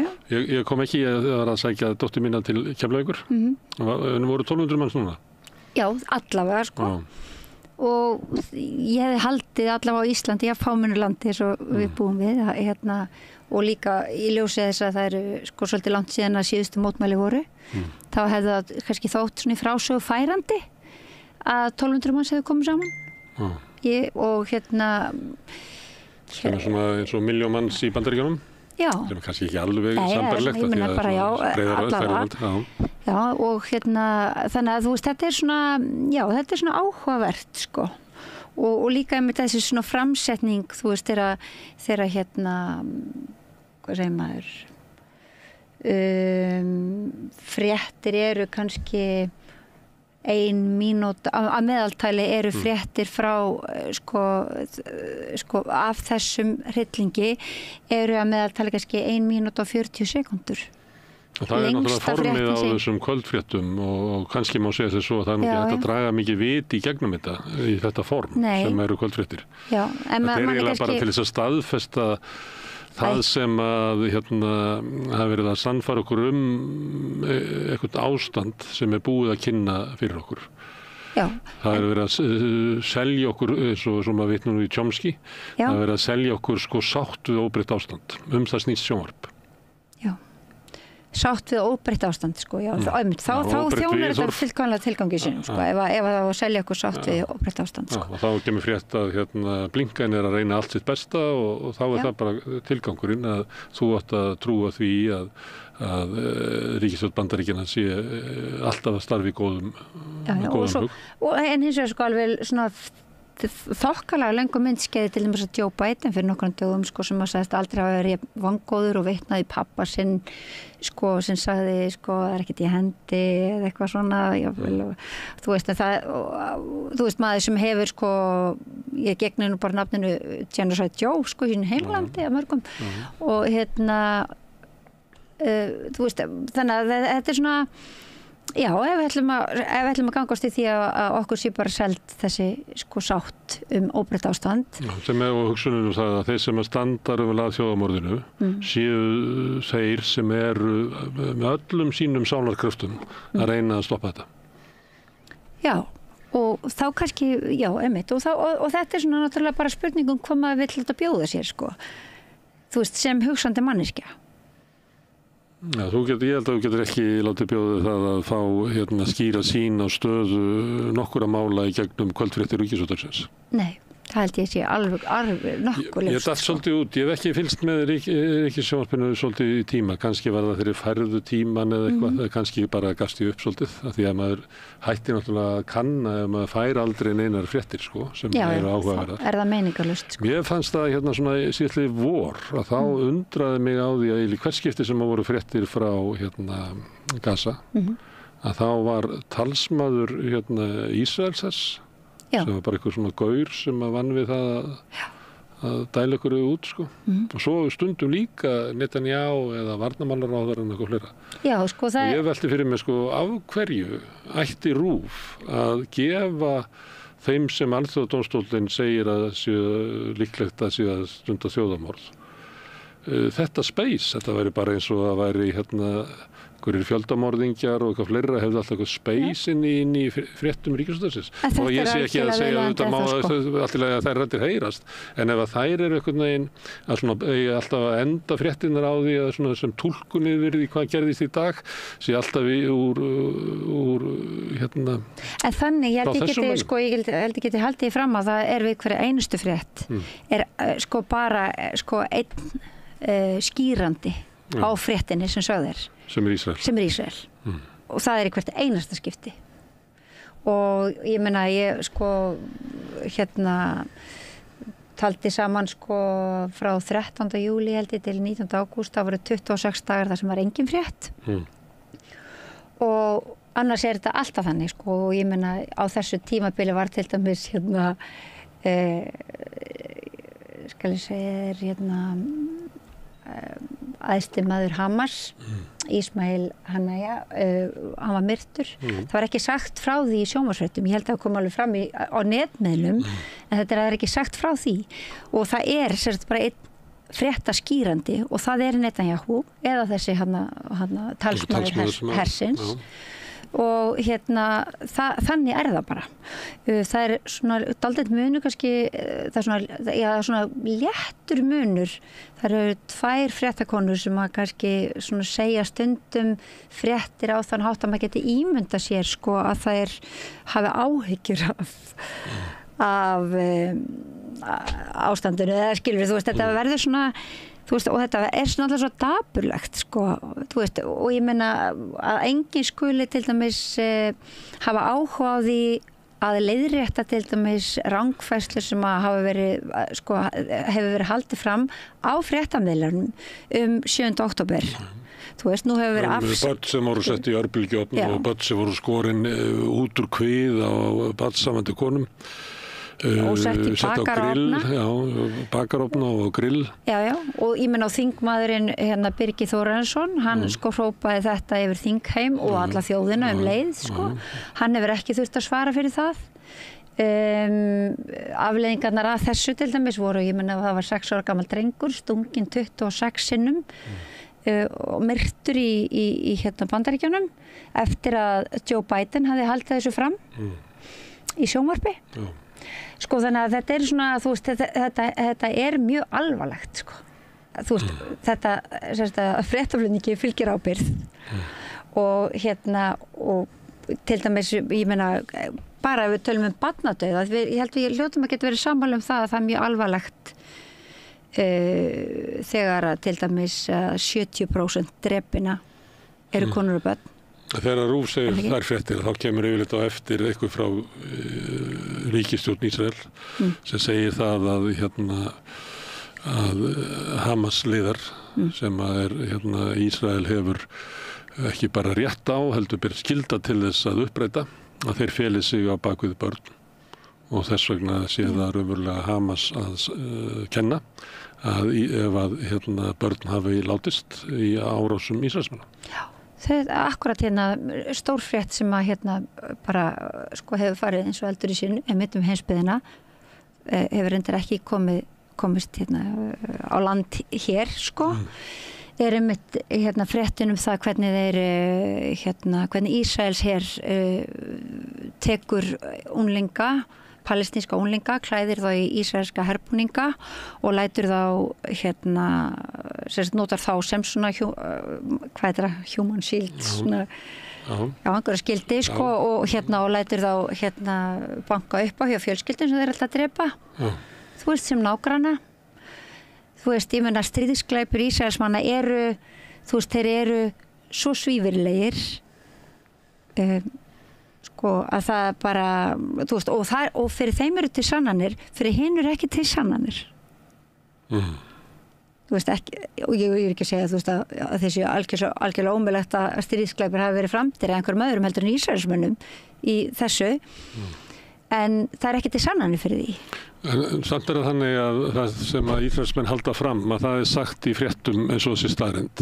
En ef það síðan kemur upplýsingar frá palestínumönnum að þá yfirleitt tekið fram að það sé að sögn þeirra.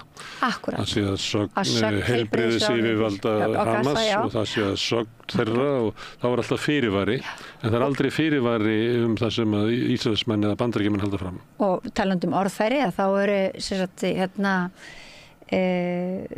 þá eru Hamas liðar eða íslamskir vígamenn skilur taldir upp en það er ekki vígamenn Ísraelsmenn Ísraelski herinn Nei, hann er ekki hann er svona löggildur Já, í raun og veru sko Hinir eru ekki að vera þarna Ég vildi sagt bara Ísrael, það er ekki, þú veist, það eru vígamenn Hamas og svo Ísrael, hins vegar. Er það ekki sagt að gert greinamunur á Ísrael, gyðingum og stjórnvöldum, eða ríkisstjórn eða ísraelska hernum? Það er svona mjög svona í hefðbundnu formi held ég, sko, ef ég er svona bara að tala eftir tilfinningu, sko. En yfirleitt, sko, þegar ég var að skoða þetta hérna, þá talaðum bara Ísrael, en það kannski líka, þú veist... Það er ríkið. Það er ríkið og í raun og veru kannski er náttúrulega mikið, þetta er auðvitað svona, það er mikið fylgispekt, sko, fólk, veit að ísraelskur almenningur er ósáttur margur við Netanyahu, en það er út af gíslunum. Yfirleitt er það sko ekki... Það reynda meira sko, því að það var óánægjan með hann var komin löngu áður fyrir október. Það var mjög, hann rétt hangir með ríkisstjórnina í meirihluta á þinginu og hann nýtur ekki og naut ekki stuðnings, en síðan náttúrulega þegar er svona styrjaldar ástand eitthvað svona, hann er búin að magna það upp, að þá er svona meiri þungi í því að gagnrýna hann og það var á tímabili eins svona þjóðstjórn sem var þarna og eitthvað að gliðna. Þannig að það er svona krafa samstöðu. Já, og krafan er að hann haldi, sko, þú veist að hann haldi dampi með drápin, að því annars springur allt í lofti. Já, það er orðið hlé á gagnrýni sem að var á hann væri gerð spilltur og var að koma sér undan því að vera dæmdur bara fyrir spillingu. Það er líka hlé á svona gagnrýni sem að ráða hvernig hann er að breyta raunverulega lýðræðiskerfinu þarna eða brjóta það enn frekar niður með því að beygja dómstólana undir framkvæmdarvaldið og annars líka það er hlé á því. En það hefur verið haldið áfram sko gagnrýni að vaknað upp og haldið áfram gagnrýni á að aðgerðirnar þær væru í andstöðu við það sem Ísraels hefði gert hingað til sem að væri yfirleitt að þeir eru gíslar, þeir eru líf ísraelska borgara, að þá hafa þau alltaf haft forgang. Þannig að krafa væri sú að aðgerðir þínar eiga snúast að frelsa gíslana, bara eiginlega hvað sem það kostar, en hann hefur ekki gert það. Nei, hann hefur ekki gert það og þess vegna er reiðin, sko. En eins og sko, alltaf tala þetta lýðræðisríki, þetta er ekki lýðræðisríki, sko, ríki sem að sko beitir, bara stýrist að apartheid stefnu. Er ekki en það er svona sambærileg gagnrýni sem hefur verið á hann og var á Erdogan í Tyrklandi og sjálfum sig getur líka efast að Tyrkland var í lýðræðisríki vegna hvernig þeir brjóta á Kúrdum og annað slíkt. En ég er nú svona innri rökum þessa ríkja þá er verið að gagnrýna þessa ráðamenn fyrir það að ætla að beygja undir sig svona stofnanir, það sem er í grunninn litið út að þetta sé kannski þrískipt ríkisvalda svona, en þeir vilja beygja þetta undir einn vilja. Já, akkurat. En verður, hvað kemur út úr þessu hjá Blinken og Netanyahu? Það mun ekkert koma út úr því, ef ég sko gerir, svo ég gerist spákona. Þetta sé bara leikrit sem er ætlað fyrir bandaríska kjósendur? Algjörlega og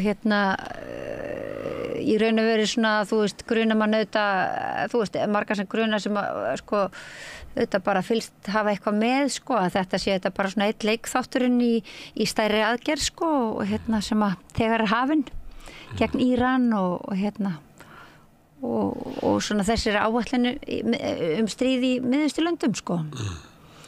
Þú veist að það Það mun ekki brjótast út fyrir kosningar, en það vilji hjá demókrötum núna að íta þessu máli bara eitthvað áfram.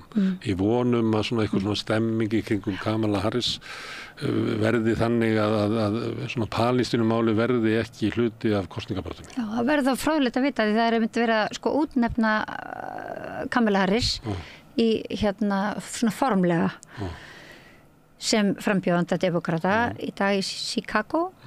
Og það búið stofna til mótmæla mikil að mótmæla og það ekki allavega í gær þegar ég aðtöga það var ekki búið að fást leyfi hjá leyfi fyrir mótmælunum ég þótt að þú veist að það hefur sótt það í nóvember eða eitthvað svolítið síðastlinnum og og það hefur verið mikið svona propaganda árásmaskina, ísraelska árásmaskinin hefur verið mikið að hræða fólk mótmælendur og þú veist og öll svona og fjölmiðlar segja að koma ykkur burtu það verður algjört ræjátt þú veist í dag í Chicago en sem að náttúrulega bara engin fótur fyrir en það þarf aldrei að færa sönnur og neitt sem að þessi áræðismaskina heldur fram. Það bara, þannig það bara.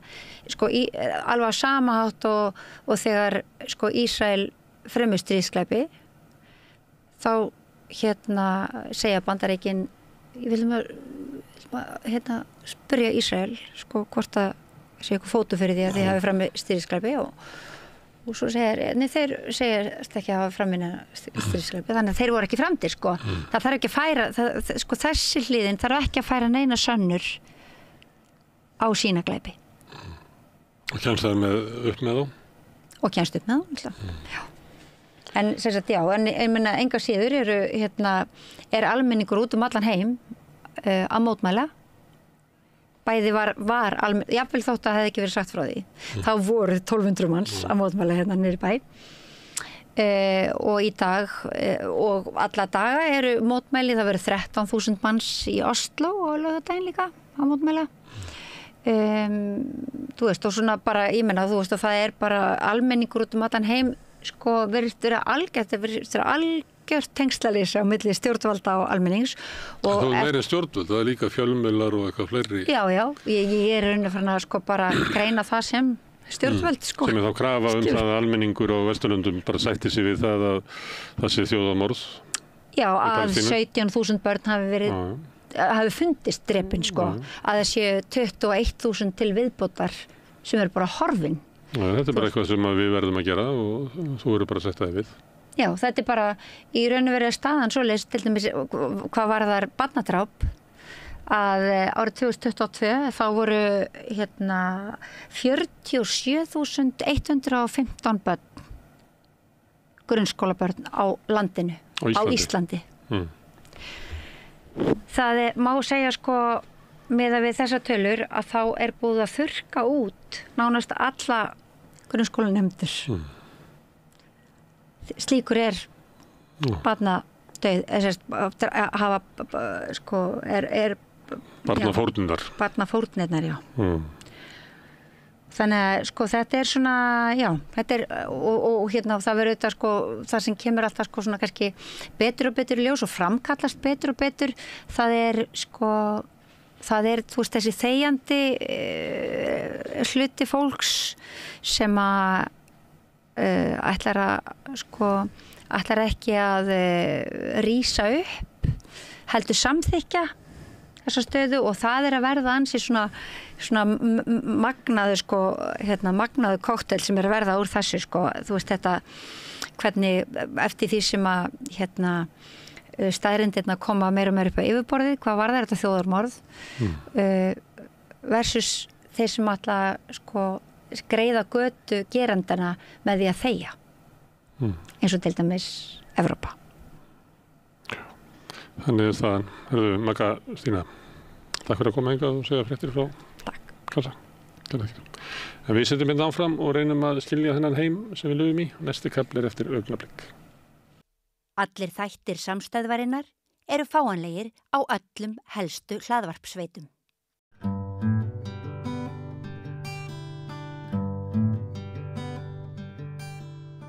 Já, við ætlum næstu mínútur að ræða íslenska stjórnsýslu. Hún ekki sem skildi. Það væri til dæmis hægt að nýta tæknina betur en við erum að gera. Og Þorvaldur Ingi Jónsson sem hefur mikla reynslu af stjórnsýslu sem fyrrum ríkisstarfsmaður kominn hingað að rauða borðinu til þess að ræða við okkur stjórnsýsluna og kannski einhver fleiri mál. Velkomin. Já, takk. Sko, þínum starfsferli lýkur fyrir cirka 4 árum þar sem þú ert hjá sjúkratryggingum og þið eruð 14-15 mann sem sagt upp í hóp uppsögn. Var það vond stjórnsýsla eða góð? Það var afar vond stjórnsýsla vegna þess að þar var ekki farið að réttum reglum eða við hópu uppsögn. BHM bent á það strax, bentir á þeirra og stjórninni. En við þessir starfsmenn vorum svona bara settir út. Og í stjórnsýslunni þar sem starfsmenn eins og þetta voru allt deildarstjórar, þá átt að fækka deildarstjórum, að þá og með því að blanda saman og búa til nýjar deildir sem kannski höfðu ekki nein samkynja verkefni, eins og það var sett saman lyfjamál og hjálpatæki, alþjóðamál og sjúkratryggingar og sjúklingatryggingar í eina deild sko. Eitthvað sem passaði ekki vel saman? Nei. Og sko maður átt að segja því á sjúkratryggingum Íslands, þetta afar mikilvæg stofnun gagnvart bara öllum Íslendingum sem þurfa að sækja heilbrigðisþjónustu, að þar og hver einasta deild að velta milljörðum. Og þá náttúrulega þarf að hafa mjög hæft fólk á hverjum stað. Ég hafði verið þróunarstjóri og var í upplýsingatæknimálum og ég var búinn að leggja áherslu á það þyrfti vegna þess að við getum nýtt upplýsingatæknina svo vel og getum sparað svo mikið með því að gera það rétt að þá vildi ég að það styrkt og var búinn að vinna að því frá 2017 sem þá deildarstjóri í raun þó að titillinn hafi verið þróunarstjóri. Og svo var stofnuð þessi upplýsingatækni svið og ég var settur inn á það svið en ég var og öll mín verkefni en engu að síður var í rekin að þetta var skipulagsbreyting og sagt bara að nýr sviðstjóri upplýsingar myndi taka mín verkefni.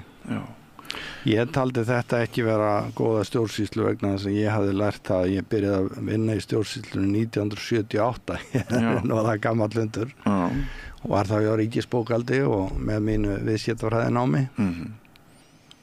Og þá var alveg skýrt að það þyrfti raunverulega svona tvennt til þess að ríkisstarfsmaður væri rétt rækur.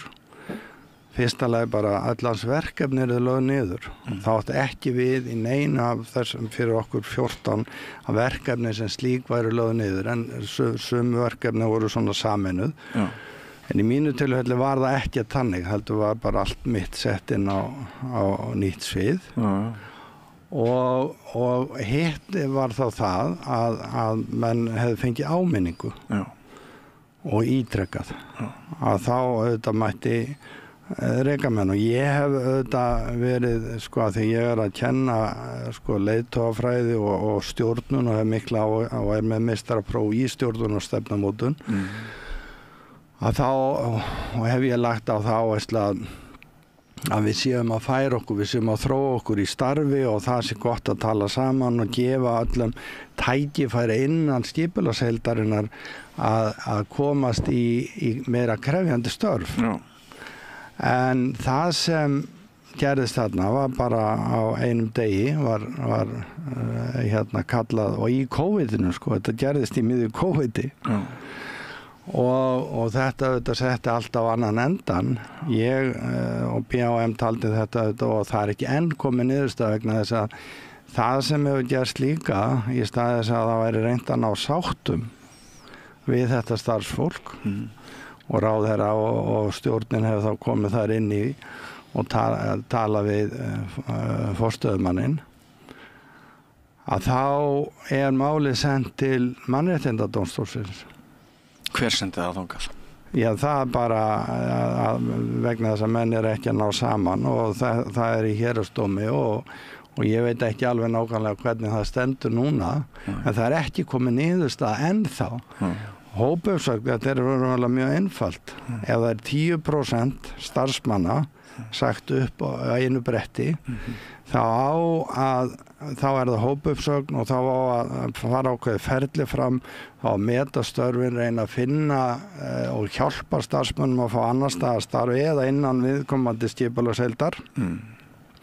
Og þá að líða mánuður þar til uppsögnin sjálf sett fram. En þetta var ekki gert í okkur og ekki rætt við neitt, við vorum bara rekin og svo var okkur að vísu boðið nýtt starf þar sem við værum með 20-40% lægri laun. Já, þú hefur ekki tekið því? Nei, það var nú búið að ganga það mikið svona, og þetta var það, maður brotnaði bara og endaði bara hjá virk eins og margir. Já, trúnaðarbrestur. Já, og ekki grundvöllur til þess að starfa með viðkomandi áfram og BHM taldi þetta vera rangt og líka því að í mínu tilfelli þá var náttúrulega ekki búið að öll verkefni voru til staðar, aldrei áminning og ég var með framúrskarandi úrskurð í mínu starfi í sko svona starfsmanna viðtali sem var formlega til. En hvað gekk þá ráða fólki til? Hvers vegna var farið út í þessa breytingu að þínu viti? Já, það var eiginlega þessi hugmynd að fækka deildarstjórum og það var hagkvæmnis aðgerð. Jú, en það ekki hagkvæmt að setja saman ósamkynja verkefni og það ekki skilvirkt og eitt af því sem hefur auðvitað komið í ljós eftir þetta að svona kannski þróun hefur ekki endilega fyllt því sem hafði verið að leggja upp með.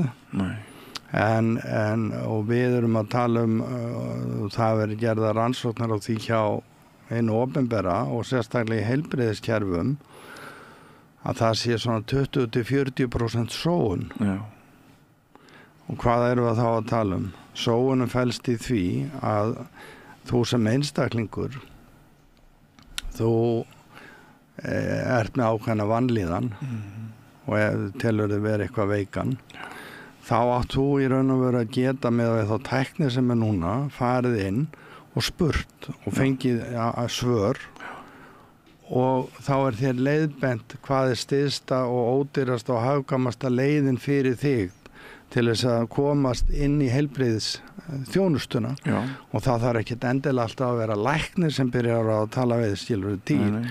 Oft það þannig þegar menn eru búin að skipuleggja sig vel í heilbrigðiskerfinu, það láta menn greininguna og láta menn einstaklingin sjálfan segja sem mest, þannig hann vinni ákveðna forvinnu, þannig að tími læknisins sé mjög vel nýttur. Og þannig erum við að nýta, getum við sparað raunverulega milljarða eða sem veitt miklu betri og skilvirkar þjónustu.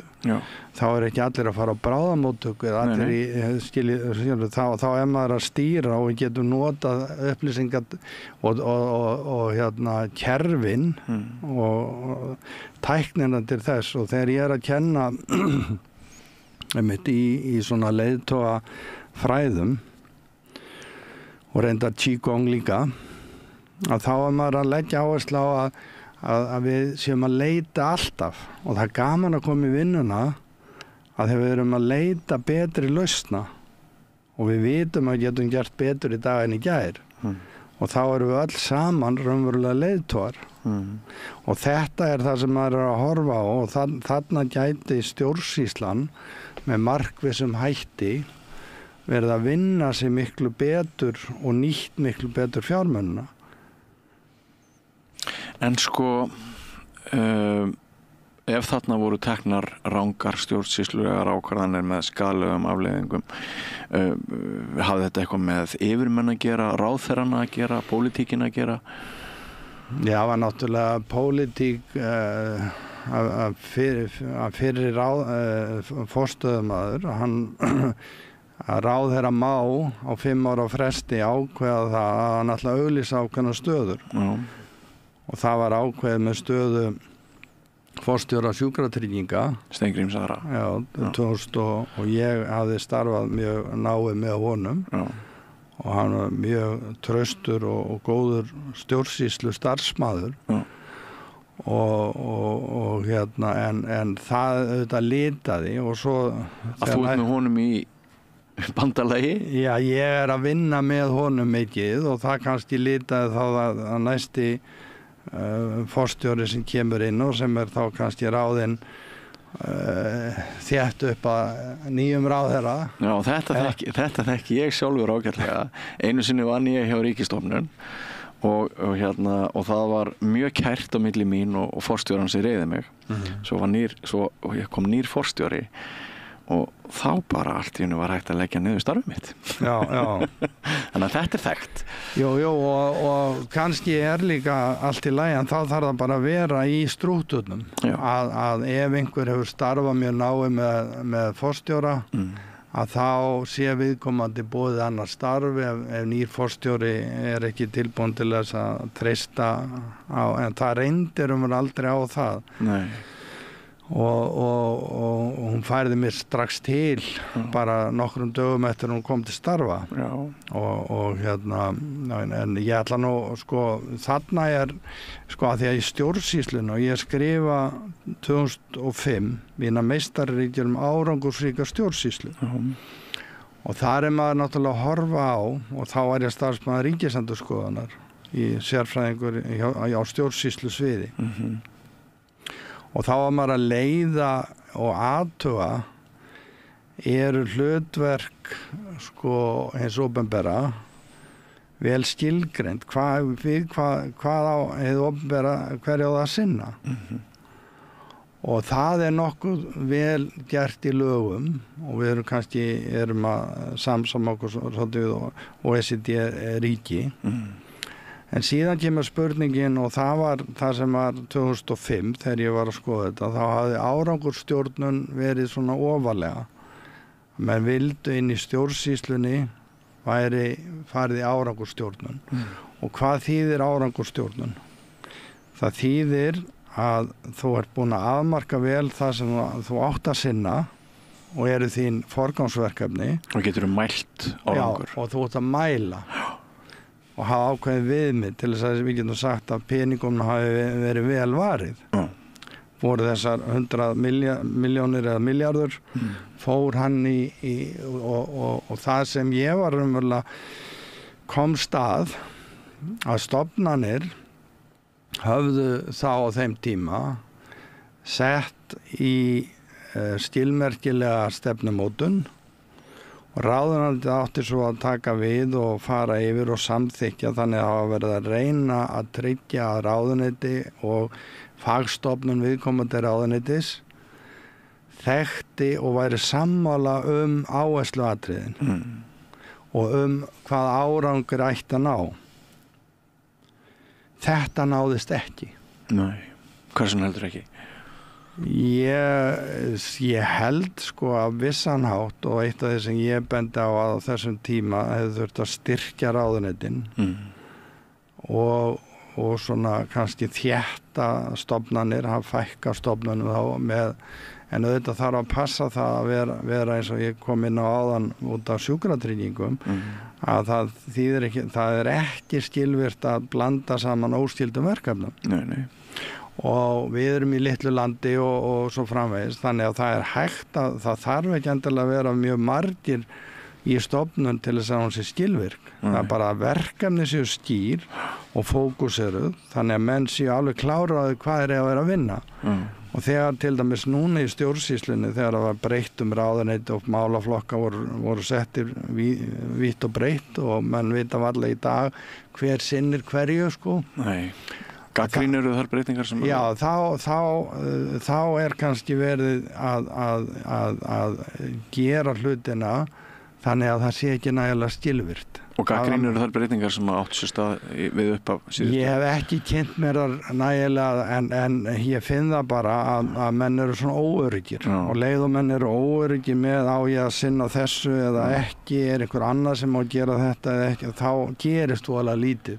En sko, þegar þú talar óöryggið, ég hef bara orðið sjálfur vitni af því í opinbera geiranum síðustu árum mín þar að það fer orðið eiginlega bara meiri orka hjá mörgum starfsmannunum í samskiptin sjálf og að fylgjast með því hver nú vinur og hver óvinur, hver stendur með mann og hver ekki en tíminn sem fer í verkefnin sjálf.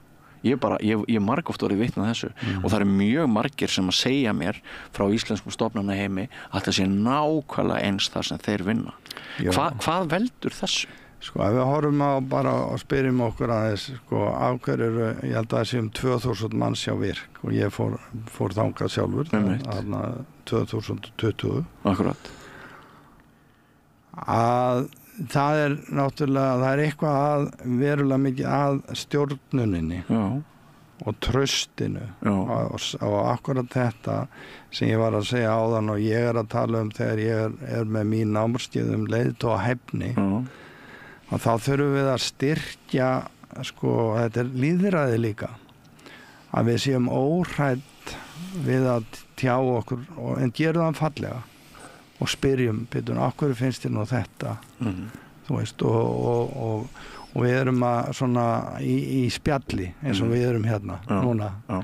Að þess að tjá okkur og vona við verðum komið gott úr því og það sé öllum að meina lausu hjálpi sjálfum okkur og jafnvel öðrum og fá þessa faglegu umræðu vegna þess að þú tekur aldrei góða ákvörðun nema þú sést búin að fá bestu þekkingu frá öllum sem eru og þá getur þú sagt ég var búin að hlusta á alla eða bara fámennur hópa við hliðina á þeir sem þú hlustar á að þá tekur ekki góða ákvörðun og ef við erum hrædd að þá ég eins og ég nefndi nú hérna við þig í okkar spjalli á undan að ég að kenna líka Qigong þessa lífsorkuæfingar og þar maður að passa upp á orkuna sína og í þessu sem þú varst að tala að fólk að svo mikið að óöryggi og svona allir þessi kulnun, þessi 2000 manns á virk sem þú nefnir, þetta var ekki svona 1980 í íslensku stofnanaheimi Nei, og það var kannski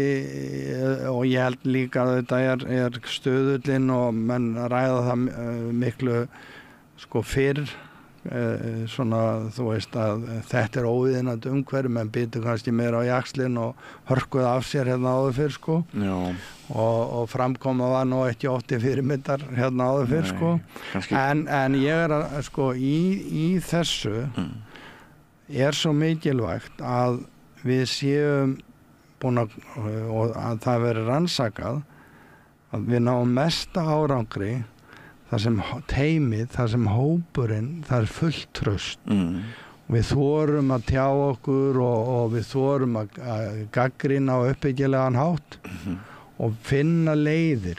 Og við erum öll í sigurliði þegar við erum að finna betri leiðir. En leið og við drögum okkur í skel og erum bara að hlusta og svo förum við í næsta herbergi og töðum að það sé allt svo ómögulegt og það allir svona fávitar í kringum okkur. Að þá náttúrulega náum við ekki neinum árangri þá sundrast bara hópurinn og það verða skemmt epli í körfunni og stundum og það eitt af því sem menn þurfa að gera í stjórnunum menn finna að það bara fólk ekki að ná saman að þá þarf við að spyrja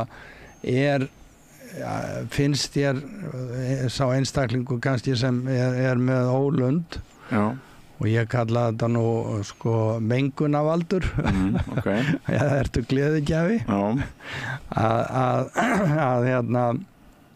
að sko að hvort að þessi starfsstaður sé rétti staðurinn og aðstoða þá viðkomandi við að kannski komast á annan stað og það í stjórnsýslunni ef maður förum aðeins inn á hann aftur að þá það mann að gera sig grein fyrir því að það svolítið sérstakt að vera stjórnsýslu starfsmaður og í löndum eins og í Frakklandi til dæmis að þar eru skólar og ég átti þátt í því að við stofnuðum stjórnsýslu fræðsluna eitthvað 85-6 og ég held hún hafi sameinast aftur 91 eða 90 við endurmenntun og þá var verið að reyna að bjóða upp á svona námskeið fyrir nýja stjórnsýslu starfsmenn og starfsmenn í stjórnsýslunni til þess að menn skynjuðu betur hvað það vegna þess að þegar þú ert komin í stjórnsýsluna þá verður ráðherra sem kemur inn að geta treyst því að þú sért heill og vinni með honum og hafir ekki áberandi skoðanir sem að þú hafir viðrað sem að kynna bitna verkefnið þínum Já og jafnvel hindra ráðherranni að koma einhverju fram sem honum liggur á hjarta Já. Og þess vegna hef ég sagt það í málaflokkunum og í ritgerðinni minni tekið þetta sérstaklega fyrir að á 4 ára fresti ætti að fara yfir málaflokkana leið og nýr ráðherra kemur inn þá ætti að fara yfir alla málaflokkar sem til hans ráðuneyti svona erum við að vinna þessum málum í dag þetta eru áhersluatriðin eins og þau eru í dag við stöndum hérna í dag hvað áherslu myndir þú vilja sjá að við hefðum næstu 4 árin og þá getur ráðherrann strax í byrjun komið á framfæri sínum áhersluatriðum og fengið sína faglegu stjórnsýslu starfsmenn til þess að koma með tillögur að raunhæfum breytingum og í hvað skrefum þessar breytingar gætu átt sér stað.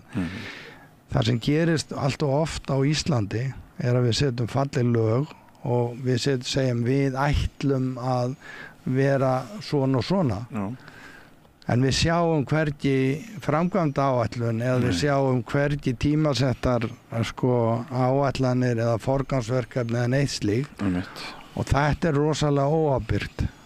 Við hefum frekar að taka minni skref og fara og segja við erum ákveðnum vegferð, við ætlum hingað en við erum hér við verðum að fara hérðan og fikra okkur áfram og þá og vera með mælanleg og tímasettar áætlanir 3 mánaða fresti og hverju ári erum við búin að stíga ákveðin skref þannig komumst við eitthvað áfram Já, en nú langar mig aðeins að kannski venda kvæði okkar í kross mér langar að spyrja þig út í svona breytta hugmyndafræði bara í heiminum aukna einstaklingshyggju hún hefur leitt til þess að sumpart þá trúum við því ekki lengur að til sé fórnfúst fólk sem ætla bara að bæta sitt samfélag með því að vinna fyrir almannahagsmuni frá mótni kvölds. Það hefur orðið minni áhersla á hið félagslega og svona hið kollektífa í hugsun okkar. Við erum mjög einstaklingsmiðuð. Við trúum því að búið að segja okkur það, nýfrjálshyggjan sagði okkur það að við værum bara eigingjörn gráðug, hugsaðum fyrst og fremst okkar eigin hag og þannig væri það bara. Við ættum ekki að skammast okkar fyrir það. Og þetta hefur grafið undan ríkiskerfunum, þetta hefur grafið undan trú okkar á til dæmis opinberum starfsmönnum. Þetta hefur grafið undan þeirri hyggju að opinberi starfsmenn séu afburðahæft fólk sem að fórna sér í þágu samfélagsins. Við höfum líka orðið vitni að mjög miklu launaskriði í þessum geira sem að hefur ekki verið til þess að auka traustið Það margt sem bendir til þess að sumir af best launuðu starfsmönnum Íslands núna séu bæði með belti og axlabönd þeir séu með óbúslega háar tekjur inn í ríkinu, í ríkisstörfum en á sama tíma njóta þeir allra fríðindana og þess sem opinberi starfsmenn hafa umfram einkageirann. Og kann að vera að þessi hugmyndafræðilega pólun að það svona alls að vantraust í gangi og samanber þetta sem ég að nefna kann að vera að þetta setji bara stjórnsýslu, starfsmann stjórnsýslunar í ákveðna kreppu, eitt og sér? Sko, þetta er umfangsmikið sem þú vilt fara inn í. Sko, fyrsta lagi vil ég segja það í heiminum. Og ég legg áherslu á það í öllu sem ég geri, að það er friður og í Qigong og þessu sem að það er ekki friður í manni sjálfum og í umhverfinu og þá sé heilsa og þá sé langlífi. Og þegar við erum að horfa á heiminn í dag, þá sjáum við að hann er lítill. Við sjáum fréttir allstaðar að og það verður ekki friður í heiminum fyrir en við förum að hugsa okkur fyrst og fremst sem jarðarbúa. Ég er jarðarbúi. Ég er í sýslunni í Íslandi. Ég býð þar og ætla að vera í samstarfi við aðra. Og það er og ég held að sko það hefur mikið verið talað og komið fram í þáttum hjá ykkur meðal svona tæknina. Fólk sé ekki að horfast mikið augu eins og við erum að gera hérna yfir borðið. Heldur sé svona og þess vegna sé þessi skautun og þetta menn ekki að og það ætti að leiða menn miklu meira saman bara sem eru ósáttir inn í einhver herbergi, friðarherbergi eða sáttarherbergi. Eða bara leyfa þeim þar að berja hvor annan. Já, bara að setja þá inn í herbergi samt saman, sko. Putin og svona aðra sem eru þarna, Zelenski kannski og það gera þeir hjá páfanum, þeir fara ekkert út fyrir en það kemur ákveðin hvítur reykur upp og þá þeir búin að velja sér næsta páfa. Jú. Nei, en svo að stjórnsýslunni sjálfri, að þá auðvitað sko, þarf að ramma hana betur inn og stjórnsýslan og það á að vera eftirsóknarvert að vera stjórnsýslu starfsmaður.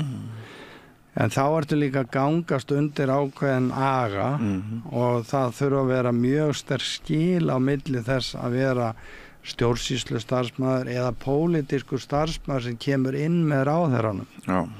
Og þeir þurfa allir að fara þegar þeim kannski á tímabilinu raðað inn í einhverja stöður og þá allt í einu næsti ráðherra veitan af því að það er fullt af starfsmönnum hérna sem voru munstraðir af fyrri starfsmanni og það var mjög sérstakt til dæmis núna að ráðuneytisstjóri þegar Sigurður Ingi tekur sinn ráðuneytisstjóra með sér yfir í fjármálaráðuneyti í ferli ráðninga. Já. Þannig að þá sko ráðuneytisstjórinn svona hálfpartinn orðin svona pólitískur. Er þetta vond stjórnsýsla? Já, þetta er auðvitað allt sem sko gerir vantraust næsta ráðherra að hann treysti ekki ráðuneytisstjórnum fullkomlega. Nei. En ég hef enga forsendun til að segja í sjálfan sér, ég er bara að tala að þetta sé sko núna eflaust er þessi ágæti ráðuneytisstjóri mjög hæfur og góður maður. En þegar þetta var þá var ákveð ferli í gangi. Það var langt komið með ráðningu, faglega ráðningu á ráðuneytisstjóra, nýjum ráðuneytisstjóra. Og eitt af því sem kannski þetta í mínu tilfelli líka, að þegar ég réð mig til sjúkratrygginga 2014 og þá var mér boðistarf, ég hafði verið ráðgjafið þeirra áður og það var hagkvæmara fyrir þá að ráða minn sem deildarstjóra.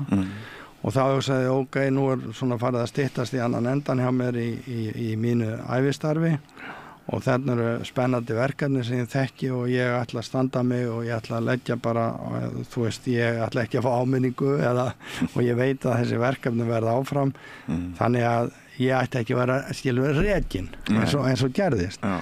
Og með einhverju einfaldri skipulagsbreytingu og það sem gerir það verkum í raun og veru að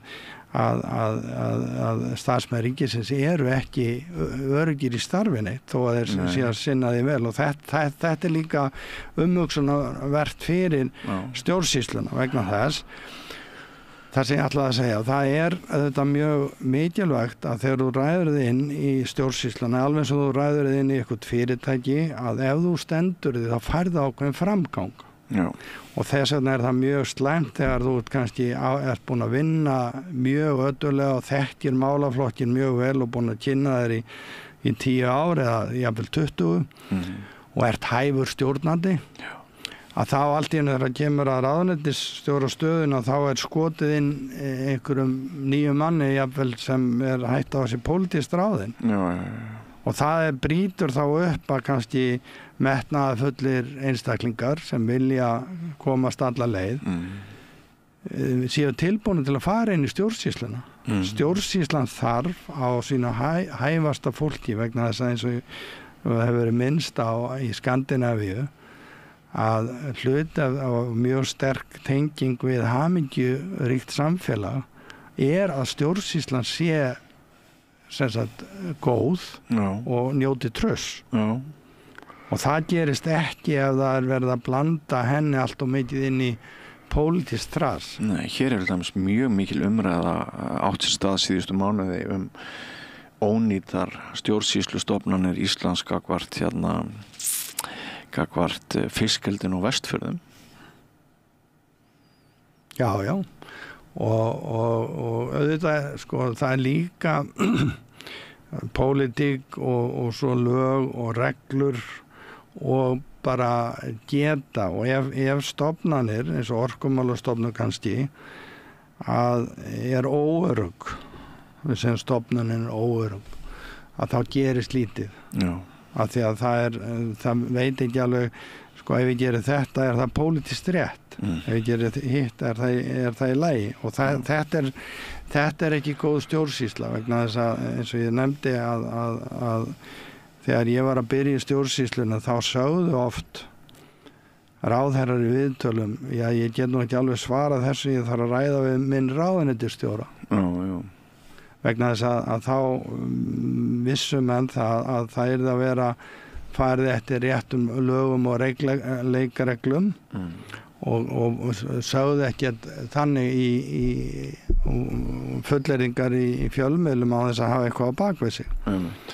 Og þetta kannski, og svo náttúrulega þegar það fara að koma svona upp alþjóðlegt samstarf og við erum að taka upp alþjóðlegar lög og reglur að þá náttúrulega verðum við að fara að spyrja okkur að því með Ísland og áhættugreina bara Ísland sem slíkt. Sko, það skynsamlegt fyrir Ísland og núna veðurfræðilegt verið að tala eitthvað kaldan blett fyrir vestanland og golfstraumur og annað slíkt og allar rannsóknir skortir á hvað geti gerst og við viljum ekki fara í samstarfi 400 milljónir Evrópubúa. Þetta skynsamlegt? Skynsamlegt við heldur við sem betri gjaldmiðil sem 400 smása bakvið eða 400 milljónir. Það erfitt að sjá það. Og meiri líkur á að svona samræmd löggjöf tryggi betur okkar hag sem eru svona kannski byggjum svona á ystu mörkum. Og þetta ég held að þetta sé eitthvað í genónum hjá okkur. Við erum svolítið hrædd við sko að það sé alltaf verið einhvern veginn að ráðast yfir okkur en samt leifum við alltaf við erum mjög sko eins og frakkarnir ef þeim misboðið þá bara fara með henn út og eru með læti en hérna einhvern veginn og ég vissum að til dæmis í Frakklandi eins og þetta hefði komið upp sem gerðist hjá sjúkratryggingum að því við þessi 14 sem var sagt upp í þessari hópuppsögn að þá hefðu kannski bara allir starfsmenn sem sagt lagt niður vinnu bara sagt við tökum ekki þetta er vont og við látum ekki þetta yfir okkur ganga en við einhvern veginn Íslendingar erum svolítið að láta sko við segjum bara í heita pottinum og svona en erum ekki alveg að vera nú aggressív nema náttúrulega þetta í 2008 var náttúrulega menn með potta og pannu en þetta auðvitað umhugsana en aðalmáli það að menn séu tilbúinir til þess að taka faglega umræðu verkefnin og reyna að tryggja og byggja upp traust og þess vegna verður stjórnsýslan að passa upp á að ganga ekki fram gagnvart borgurum sínum með ofríki og það til dæmis eitt dæmi sem vert að minna á að ríkið hefur mjög oft tekið og ég man alveg eftir því að erlent lán var tekið kringum 1980 greiddi 7,5% vextir af því og svo var það gert upp einhvern tímann seinna og ríkið að fjármagna sig með ýmsum hætti. Ríkið fjármagnaði húsnæðislán með ákveðnum hætti með þeim sjóði. Með erlendri lántöku? Nei, þegar núna sem núna í umræðinu húsnæðisbréfin ILS ILS-sjóðin og þar ríkið þrátt fyrir að það sé búið að benda á að þarna sé ríkið skuldbundið þá var samt að reyna að setja inn lög og setja með þessi inn opin lög þannig að stjórnsýslan og brjóta kannski niður traust og það miklu skaðlegra heldur en þeir milljarðar sem ríkið að spara. Já, ríkið að reyna að spara sér smá klink en eyðilegu traustið við borgarna. Já, og það hefur líka smitandi áhrif þá út á fjármálamarkaðinn og annað slíkt og það nú síst af því sem við þurfum að halda á okkar litla markaði að það sé enn minna traust. Þannig að góð stjórnsýsla hún gulls ígildi og hún mjög mikill grunnur að góðu samfélagi og þess vegna ég að koma fram hérna og ræða þetta þó ég sé ekki lengur starfsmaður að ég vil að menn svona skynji það að stjórnsýslan þarf á mjög og með mjög gott fólk en það þarf þetta þar eins og annars þar að rækta þekkingu vera með árangursviðmið að því að þegar stöðin hérna ætlar að lifa þá verður þið að afla ykkur tekna Já, við byrjum til almennings og segjum bara erum við til í að styrkja okkur 2500 kalla Já, mánuði og en ef það gengur ekki skilju þá bara fer viðkomandi starfsemi á hausinn en hjá ríkinu þá fer maður bara að vinna á fjölmiðli númer 15 þetta númer 14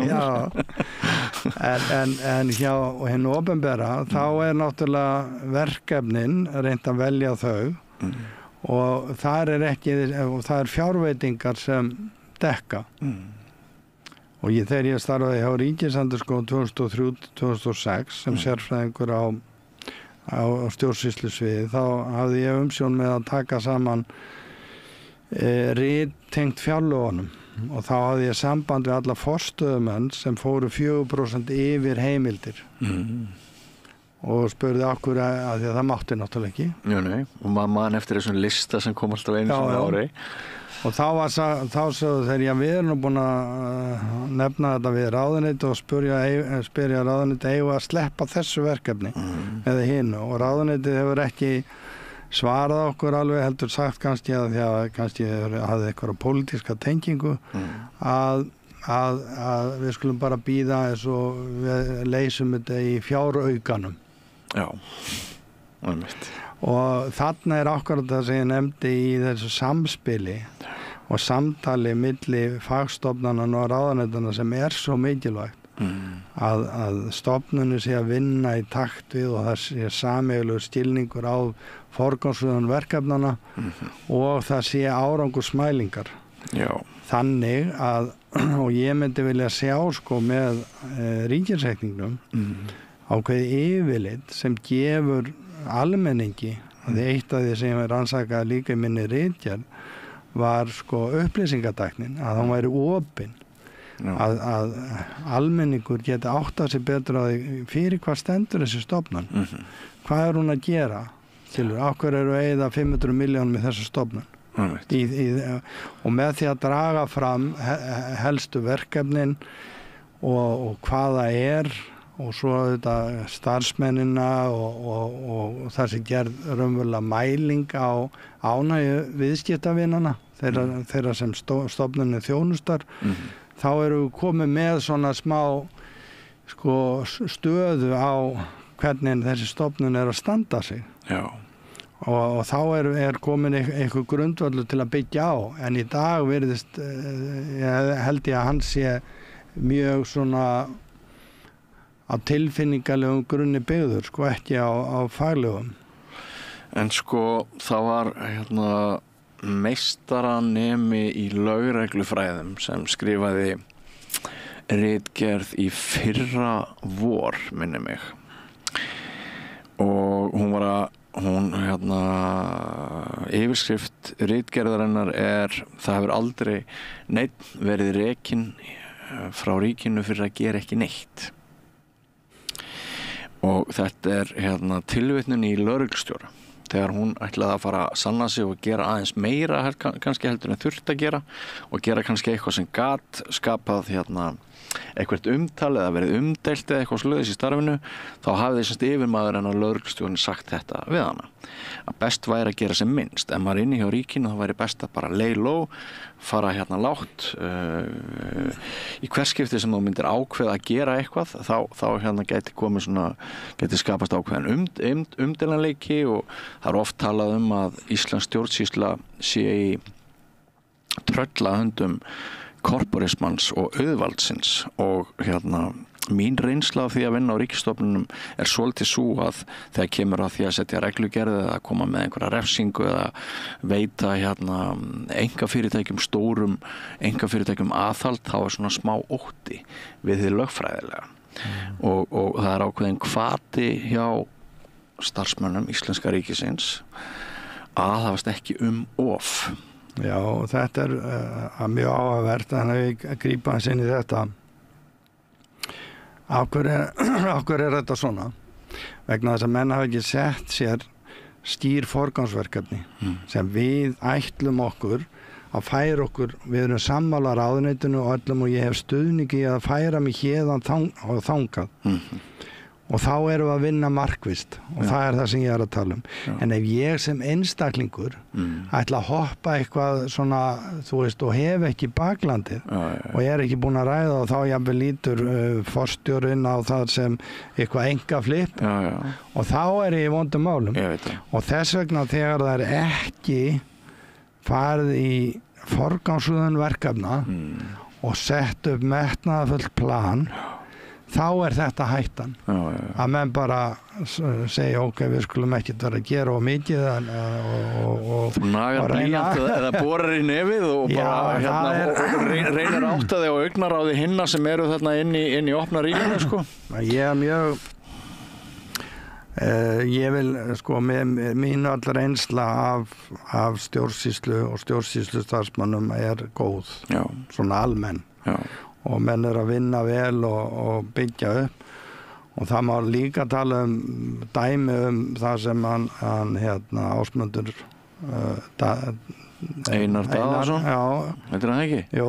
Eða heitir hann Daði Einarsson? Ásmundur Einar þegar hann kom með nýtt skipur og rak menntamálaráðuneytið fullt af hæfu fólki hann að fá ákvörður í dag að hafa ekki skilað ákveðnum gögnum ég meina, hvað gerði hann? Var hann að skilur þarna gengið fram með, þetta vond stjórnsýsla við eigum að nýta þá að því að menn eru búin að safna mjög mikilli þekkingu að lengri tíma inn í stjórnsýslunni þeir eru búin alveg svo ég var búin að gera að kynna mér reglurnar í kringum sjúkratryggingar á málaflokka sem hún byggir á og veltir yfir 100 milljörðum og það skiptir miklu máli ef það segjum að það séu 10% sem hægt að gera betur þá getum við nýtt 10 milljarða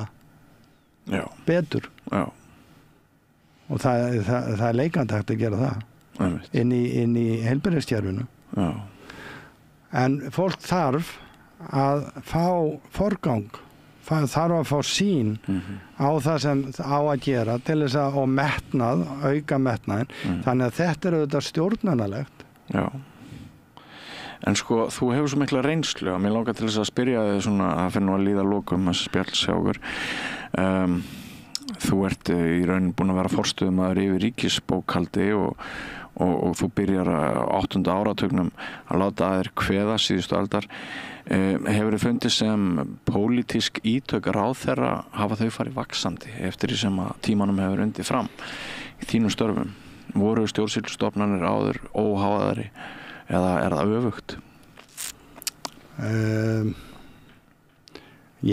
Svona mín tilfinning, nú hef ég ekki rannsakað þetta en allavega það sem kom út úr þessu hjá, og mér sýnist sko eftir 2008 líka, þessi ritgerð mín var gerð 2005, að þá náttúrulega var svo mikið los í samfélaginu og sko mín tilfinning að einhvern veginn að pólitík, stjórnsýsla sé of samtengt og það ekki gott. Nei, það þurfa að gera skil á milli. Já, og við þurfum að ramma raunverulega og gera stjórnsýsluna mjög effektífa og það sé fullt traust til hennar og vegna þess að hún á og ég trúi því að hún sé að sínum mætti að vinna gott starf fyrir borgarana.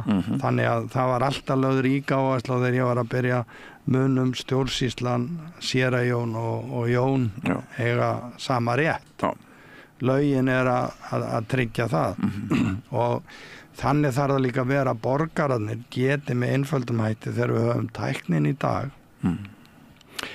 slegið inn og spurt í gegnum Ísland.is til dæmis hvaða rétt á ég þessu sko, að því að það auðvitað viljum við og við þessi gömlu hundar það bæði réttur og skyldur að við viljum að allir sé að leggja sitt að mörkum borgi sína skatta og skyldur en við séum líka að fá faglega þjónustu tilbaka og hún sé gerð þannig að peningunum sé vel varið og þess vegna ég bara að segja það þarf að fylgjast með því lagasetningu og forgangsröðun verkefna að við séum örugglega stilla hlutunum upp að við séum að nýta peningana sem allra best skattfé borgarana í góða og skilvirka þjónustu hvort sem í heilbrigðiskerfinu, menntakerfinu og vegagerðinni, allt sem við erum sammála að þið opinbera sé að vinna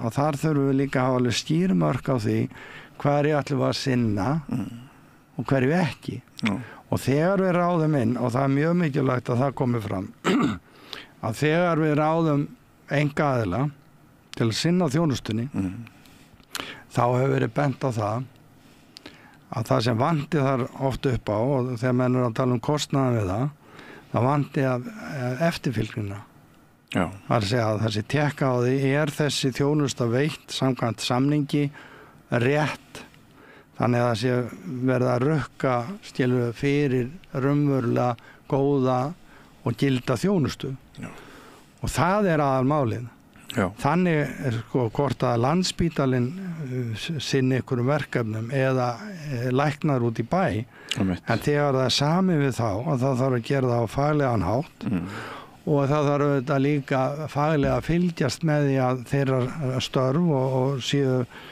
rétt og samkvæmt sko samningi og þetta á við allar framkvæmdir sem ríki semur að það þarf eftirfylgni og það það sem vantar oft upp á þegar menn að reikna út þetta hagkvæmur að gera þetta með ríkisstarfsmönnum sko eða að ráða inn verktaka að þá gleymist oft að taka þennan kostnað sem raunverulega að fylgja eftirfylgnin. En Þorvaldur Ingi Jónsson, heyrði ég þið segja það rétt í upphafi spjallsins að mögulega gætu við nýtt fjármuni okkar betur sem nemur 30%?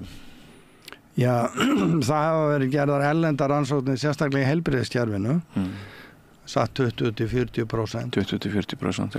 Og ég held að þegar við erum að horfa á þá tækni sem er komið núna, að ef við erum að skipuleggja stjórnsýsluna vel og ramma hana inn, forgangsraða verkefnum, gera hana mjög svona effektífa, það sé engin hætt á því að menn sé að naga einhverja blýjandi að bíða eftir bara tímanum, heldur að vinna raunverulega markvisst að því að þjónusta borgarana, að þá, sko, þó við séum ekki endilega spara, sko, heldur erum við bara að veita betri þjónustu. Alveg svo í heilbrigðiskerfinu, við getum alveg nýtt, sko, þessa fjármuni. Við erum að tala sko, geðfólks. Já. Og þar viljum við auðvitað sjá bros og það fallegt hjá ykkur að þeir tala svona að við að faðmast og það akkurat það sem við erum að gera í Qigong-fræðan sem ég hef verið aðeins að minnast á. Og Vigdís Finnbogadóttir er þar. Já, hún og við hefum rætt og Vigdís minn lífsmátan, að þetta er lífsmáti þar sem við erum óttumst ekki aðra manneskjur, heldur viljum leggja lið og vera góðar og gefandi manneskjur. Og það er umverulega það sem þarf að breyta. Við þurfum að fá svona ró og yfirvegun og þannig að allir þori að taka og megi taka þátt í umræðinni á þess að vera hræddur að það hafi einhverjar djúpstæðar afleiðingar þó einhverju sé ekki til dæmis sammála mér hér í dag að það sem ég er að nefna heldur er ég að opna og það er þá tilefni fyrir aðra til þess að segja þú veist hvernig þeir sjá hlutina verða betri og þá leið og ég fæ nýja vitneskju þá þarf ég að meta hana. Já, þakka þér Þorvaldur Ingi fyrir að stækka umræðu panelinn hjá okkur á Samstöðinni með að mæta hingað í kvöld í fyrsta skipti. Kannski fáum við þig oftar. Já, takk fyrir mig og gangi ykkur vel. Þakka þér fyrir og sömulegis og við skiljum þá á friðsamlegum mannbætandi nótum. Já, takk. Og vindum okkur þá yfir í aðra sálma. Með því að ganga í leigjendasamtökin styður þú baráttu leigjenda. Leigjendasamtökin eru fyrir öll þau sem vilja vinna að réttlæti og öryggi á húsnæðismarkaði. Leigjendasamtökin.is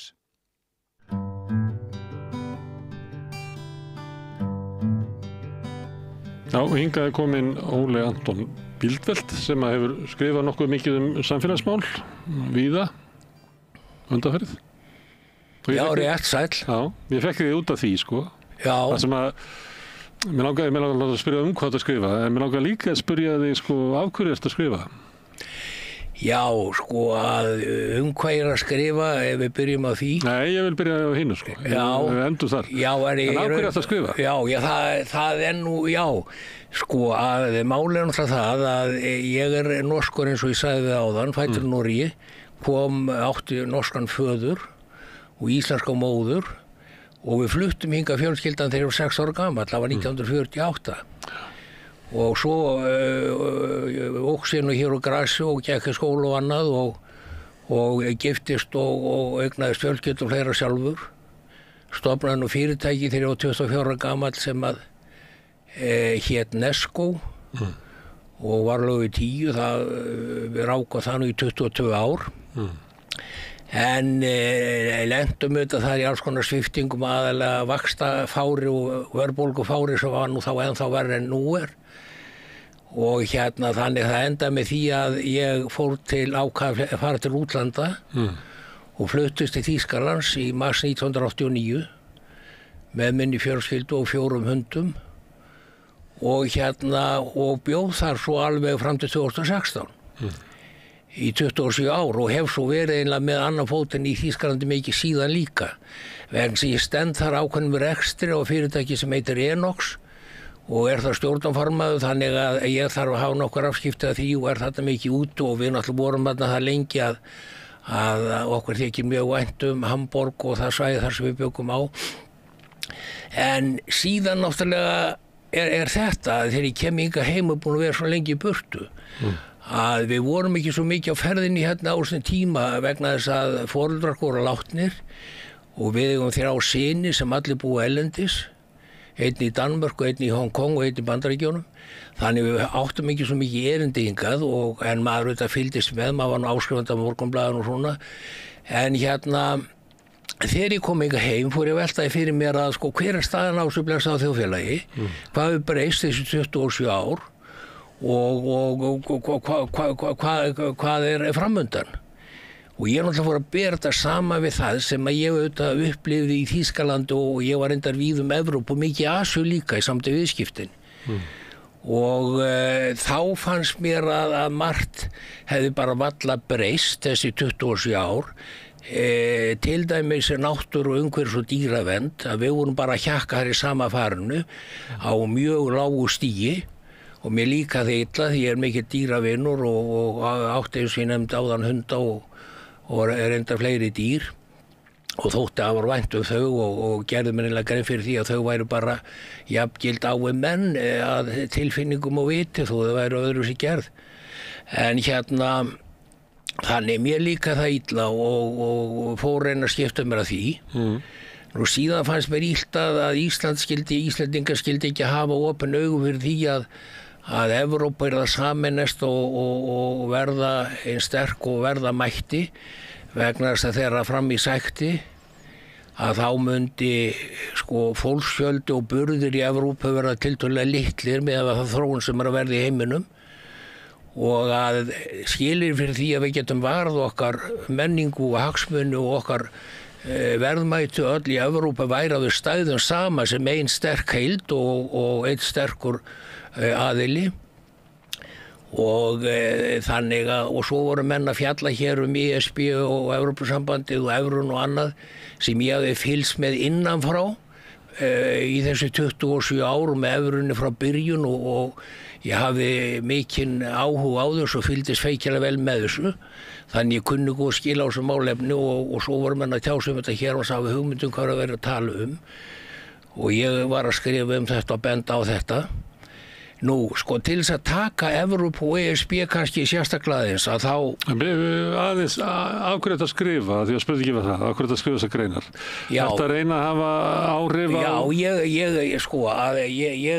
það sem ég er að segja þetta, Gunnar Smári, að þegar ég kem ekki heim og virði fyrir mig vettvanginn, þá finnst mér margt mjög fínt. Ég tekið sem dæmi bankakerfið var mjög fullkomið þá þegar. Það fullkomna sem ég hef upplifað nokkur landi, menn gátu fart milli banka og reikninga bara á augnablikinu. Í Þýskalandi leið dagur milli færsla milli reikninga og banka og ýmislegt svona. Það voru flott að horfa hérna hvað var búið að bæta gatnakerfi og umhverfi og gróður og tré og annað og margt fínt.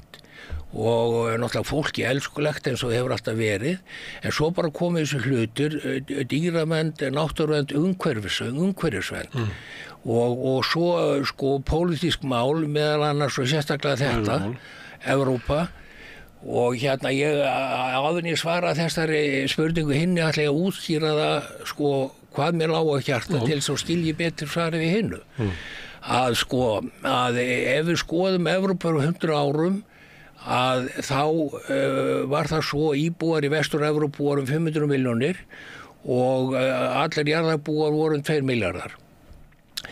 Núna 100 árum seinna það svo að íbúar Vestur-Evrópu eru enn cirka 500 milljónir en jarðarbúar orðnir 8 milljarðar. Og ef við förum með þessa hugsun og skoðun fram í tíma til 2100 þá verða jarðarbúar væntanlega 11-12 milljarðar og Evrópa búar enn 500 milljónir. Þannig að Evrópa verður komin í 4-5% af jarðarbúum og þó að það sé náttúrulega mikið afl í Evrópu í gegnum þekkingu og menningu og vísindu og tækni og herna reynda líka og alls konar önnur aðra hluti að þá náttúrulega verður ómögulegt fyrir Evrópa að verja sín landsvæði og sína tilvist og sína menningu og velferð ef að hún verður ekki öflug og getur varað sig sjálf og staðið á eigin fótum því það mun enginn náttúrulega þegar tíma renna og fólkinu fjölgar í Afríku og Asíu og allstaðar hugsa sem svo hér lína einhverju landabréfi, ég stoppa þar.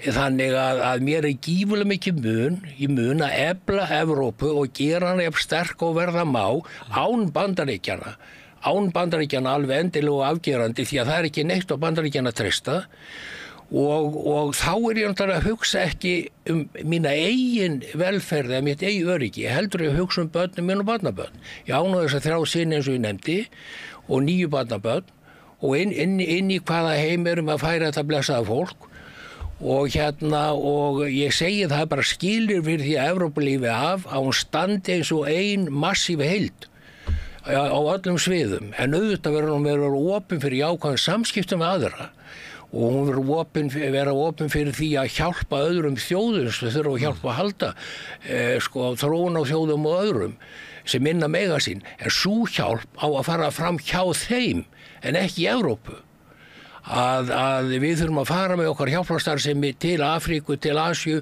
og til allra þeirra svæða sem við náum til og höfum magn til að hjálpa og hjálpa þeim til að byggja sig upp þar með okkar leiðsögn kannski og okkar peningum en í öllu falli að Má ég aðeins segja því að þú nefnir þetta og þú ert að tala að Evrópumenn séu jafn margir og voru fyrir 100 árum og við getum farið bara ennþá lengra aftur og þá náttúrulega ástæða fyrir því að Evrópumennum hefur ekki hlutfallslega fjölgað eins mikið og annars þar meðal annars að Evrópumenn hafa farið til Bandaríkjanna og Ameríku og lagt það undir sig og þeir hafa farið til Suður Afríku og þeir hafa farið út allan heim þannig að það eru miklu fleiri Evrópumenn dreifður út allan heim heldur nokkuð tíman annarra álfu fólk sem í Evrópu, það eiginlega bara Já, þetta sjónarmið og þetta svona hliðar skoðun á þessu máli en þeir náttúrulega Evrópumenn búar og hollendingar sem að settast að í Suður Afríku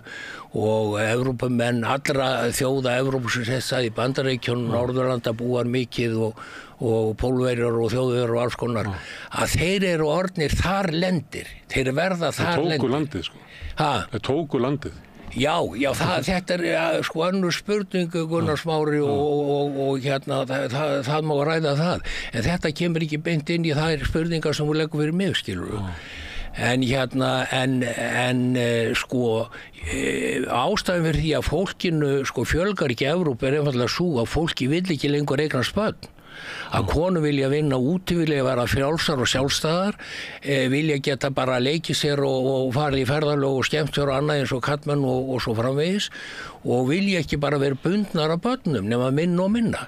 Þannig raun og veru bara til að viðhalda fjöldanum í Evrópu að þá þurfum við að fá fólk inn og líka til að viðharfa þjónustu og störfum þurfum við að fá fólk inn en bara fólkinu sem fyrir fækkar og til dæmis Þjóðverjar Þjóðverjar búin að vera 83 milljónir manna núna í fjöldamarga ár en þeir væru konið niður fyrir 80 milljónir ef það hefði ekki verið fyrir flóttamenn og Tyrki og aðra sem hafa komið til landsins en í öllu falli spurningin ef þú tekir Íslendingar eru að verða eða landsmenn eru að verða 400.000 ég veit það og þar að veru kannski 320.000 sem eru heimamenn og minna ef þú tekur ef þú setur regluna að það verði að hafa báða foreldra innfædda Já, ég fulla ekki regluna Þú ert ekki, þannig að þú er ekki Íslendingur samkvæmt því Nei, ég norskur ríkisborgari en það önnur ástæða fyrir því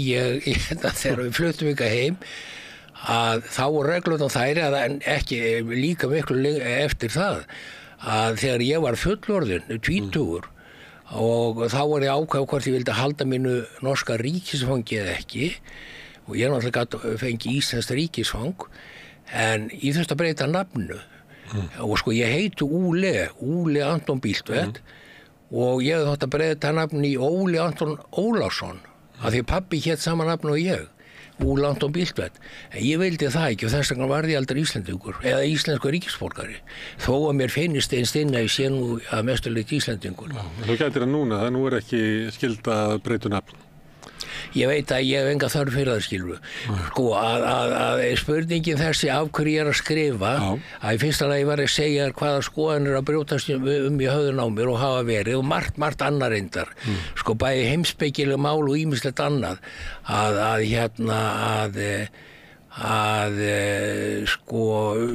mikið tengt dýrum og náttúru og umhverfi og ég get nú skotið akkord inn í þá setningu þeirri staðreind að núna á 50 árum hefur villtum dýrum í heiminum fækkað 70%. Frá 1970 fram til 2020 hefur villtum dýrum almennt yfir heildin yfir alla jörðin fækkað 70%. Og þetta vegna yfirgangsmanna og ofnýtingar á þeim efnum sem jörðin skapar og framleiðir. En í öllu falli, það fjölmargt sem liggur mér á hjarta og þessir punktar og menningarlegi punktar og pólitíski punktar og margt annað og ég til þess að velta upp þeirri spurningu hvernig skilgreina mig þræla að voru það skepnur að voru það menna, hvað voru þeir voru náttúrulega annar höfum sliti en voru notabir eins og dýr. Voru með þræla, hvíta þræla hér á Íslandi í landnáminu? Já, það líka margt svona en já, þetta hárrétt en ég bara að nefna þetta svona með til þess sem bara brjóta sjáðu námanni og af hverju að nú punkturinn sá að menn náttúrulega að læra svo lengi sem ég lifa og mikið eða mest má kannski segja á mistökum en líka mikið á því að vera forvitnir og vilja kynnast hlutunum að krefa til merkjar og greina og þekkja og skilja þá og ég þannig guði gerður að ég verða að vita hvað að skilja og átta mig á hlutunum og hvort að niðurstaðan alltaf rétt náttúrulega önnur spurning en ég skustu þessu inn með hvort að þrælar hafi verið menn eða búfénaður. Já, að þetta er spurningi hvernig var skilgreina skepnur.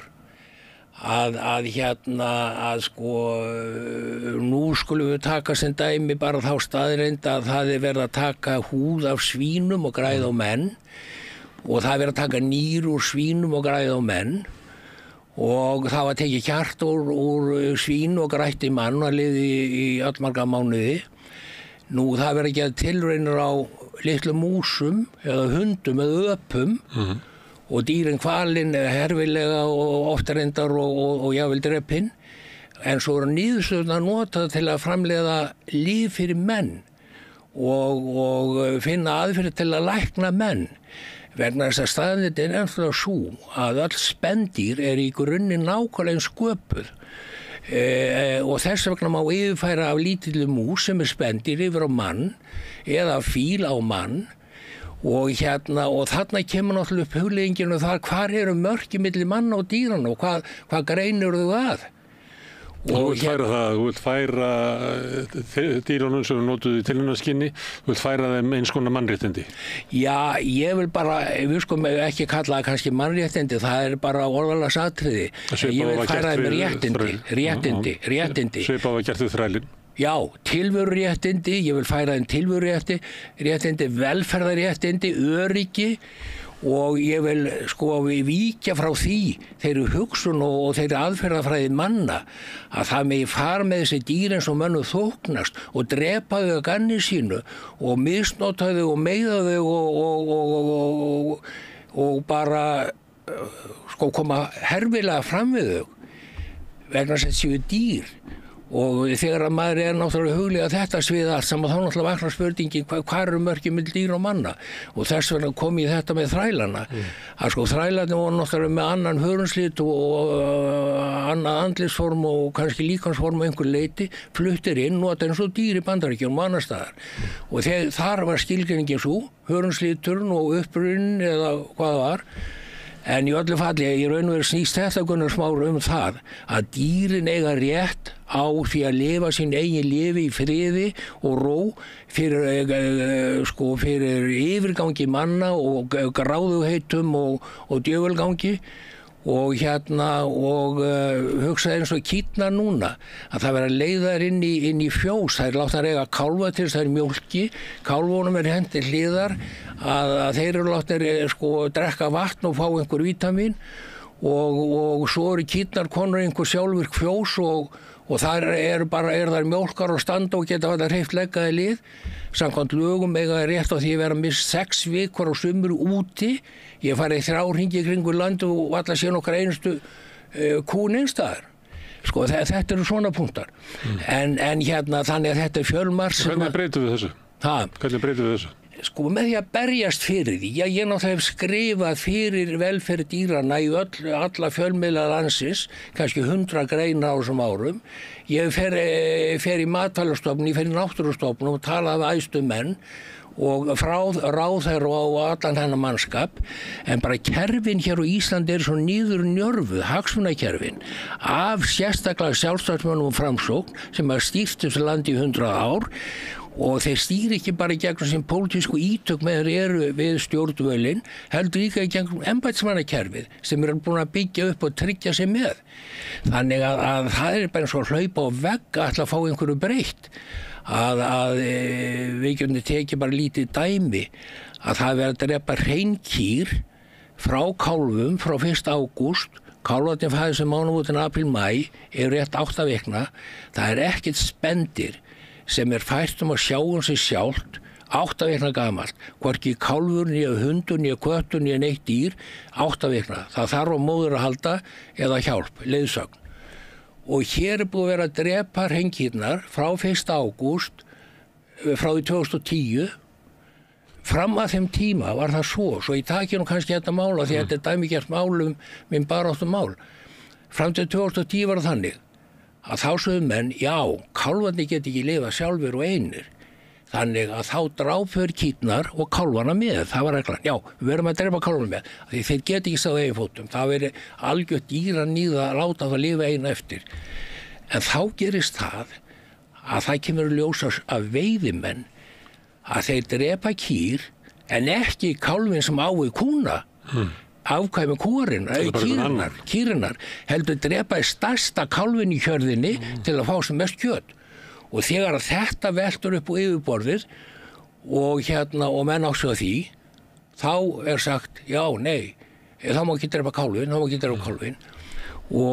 nú þetta búið að ganga svona í 14 ár ég búin að berjast fyrir því að greiða til mitt kálfverði lengdur allavega til 1. september þannig að dýrin verði í staðinn fyrir að vera 8 vikna verði allavega 12 vikna þegar fara að drepa mæðurnar og ég búin að fá fagráð velferð dýra með mér í þetta en bara tök veiðimanna á ráðherra og ráðherrum og allt þetta kerfi bara svo ofursterkt að það getur enginn hagga við því. Sko núna umhverfisráðherra sjálfur, hann veiðimaður og hann í þessum hópi og allt liðið, tölvöld lið í kringum hann í ráðuneytum og annar staðar. Þeir fara austur, drepa hreindýr, fá sér kannski að drekka og skemmta sér og allt það. Ég nú ekki að segja það við alla en sko þessi kerfi eru þannig Smári að þetta rosalega erfitt eiga við þetta. Má ég að spyrja einu að þú segir þú veist Framsóknarflokkurinn og Sjálfstæðisflokkurinn og kerfið í Íslandi, það farið illa með dýr í Þýskalandi og það ekki gott að vera svín í Danmörku. Nei, það að eitthvað sé illt einhvers staðar, Smári. Ég bara að tala um hvað það Ég skil þig, en þannig að ég fæ oft svona meldingu og spurningu og þá segi ég að eitt illt getur aldrei réttlætt annað illt og þó ég get ekki barist á móti öllu því illa sem alls þar allan heim, geti barist gegn einu illu máli sem akkurat hér fyrir fram að mig. Þannig að það mikið illt í þessum heimi og eftir því sem ég eldist þá ég að fárast meira yfir því hvað mannkynið eiginlega lágkúrlegt margt hvert og Þið ekki vegna hundin eins og Já, ég geti tekið undir það. Þú kynnist manninum betur. Friðrik Mikli sagði eftir því sem ég kynnist manninum betur þeim meira kann ég veta hundin minn og það geta flesti tekið undir það sem ég í þeim sporum og ég gera það. En þá spyrðu það hvert að skrifa þetta. Nei, ég tökum Evrópu. Já. Þú ert líka að skrifa hana. Svo að tala að Evrópa þurfa að vera ein heild sem að ég veit ekki hvort að Evrópa hafi eitthvað áhuga á að vera. Svo til þess að verja velsæld í Evrópu. Það hellinga stjórnmálaöflum sem að vilja bara grafa undan velferð Evrópu og velferðarkerfum og í Evrópu hver höndin öfl sem að þú ert tala það eru þau eru ofta að vilja byggja upp velferð bara fyrir sitt fólk en ekki fyrir aðra. Já, en þetta bara gengur ekki lengur svo hugsun að þegar hægt að fljúga sko hringinn í kringum hnöttin eða hinum en á hnöttin á 12-18 tímum að þá verðum við átt okkur því að jörðin orðin ein heild og mannkenni getur ekki aðgreint sig með landamærum.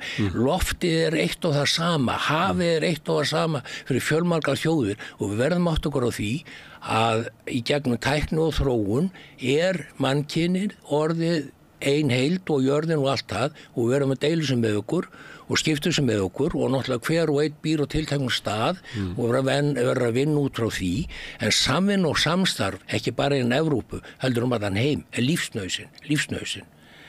Þannig að en þá kemur að því sama og ég nefndi áðan maður verður að byrja einhver staðar og mér feikilega Evrópu og sé hana sem sérstaka veigamikla einingu í framtíðina. Ég treysti ekki á Bandaríkin. Má ég spyrja af hverju það er?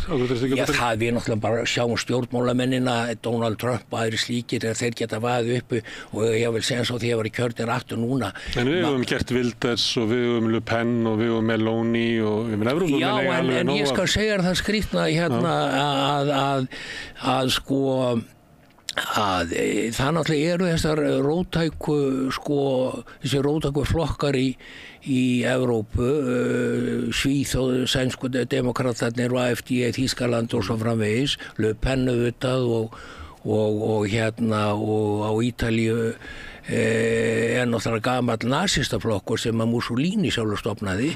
Sko, þetta eru hægri öfgamenn í mínum huga, ég skilgrina á þannig og þjóðinni sinni náttúrulega og þeir vilja einbeita sér að sér úr sín megin hagsmunum. Þeir vilja hugsa svaklega þröngt og vilja ekkert gera fyrir aðra eða lítið. Vilja draga úr völdu Brussel og auka völd þjóðríkjanna. Já, en bara það furðulega sem hefur gerst þetta, það fyrir svona 5-10 árum var þetta svona mjög sterkt AfD í Þýskalandi þeir sögðu út úr ESB en nú allir búin að skilja að við verðum að standa saman. Þannig með sem Meloni, hún mjög sterk inn í ESB forsætisráður og hópnum í dag og allt þetta fólk vegna þess að það skilur það að það ekki hægt að einangra hagsmuni eftir strikum á landabréfi af því að þetta Ítalía vegna þess að það ekki þetta allt opið, loftið opið, flugur opin, menn fara og koma og það alltaf hægt að hemja landamæri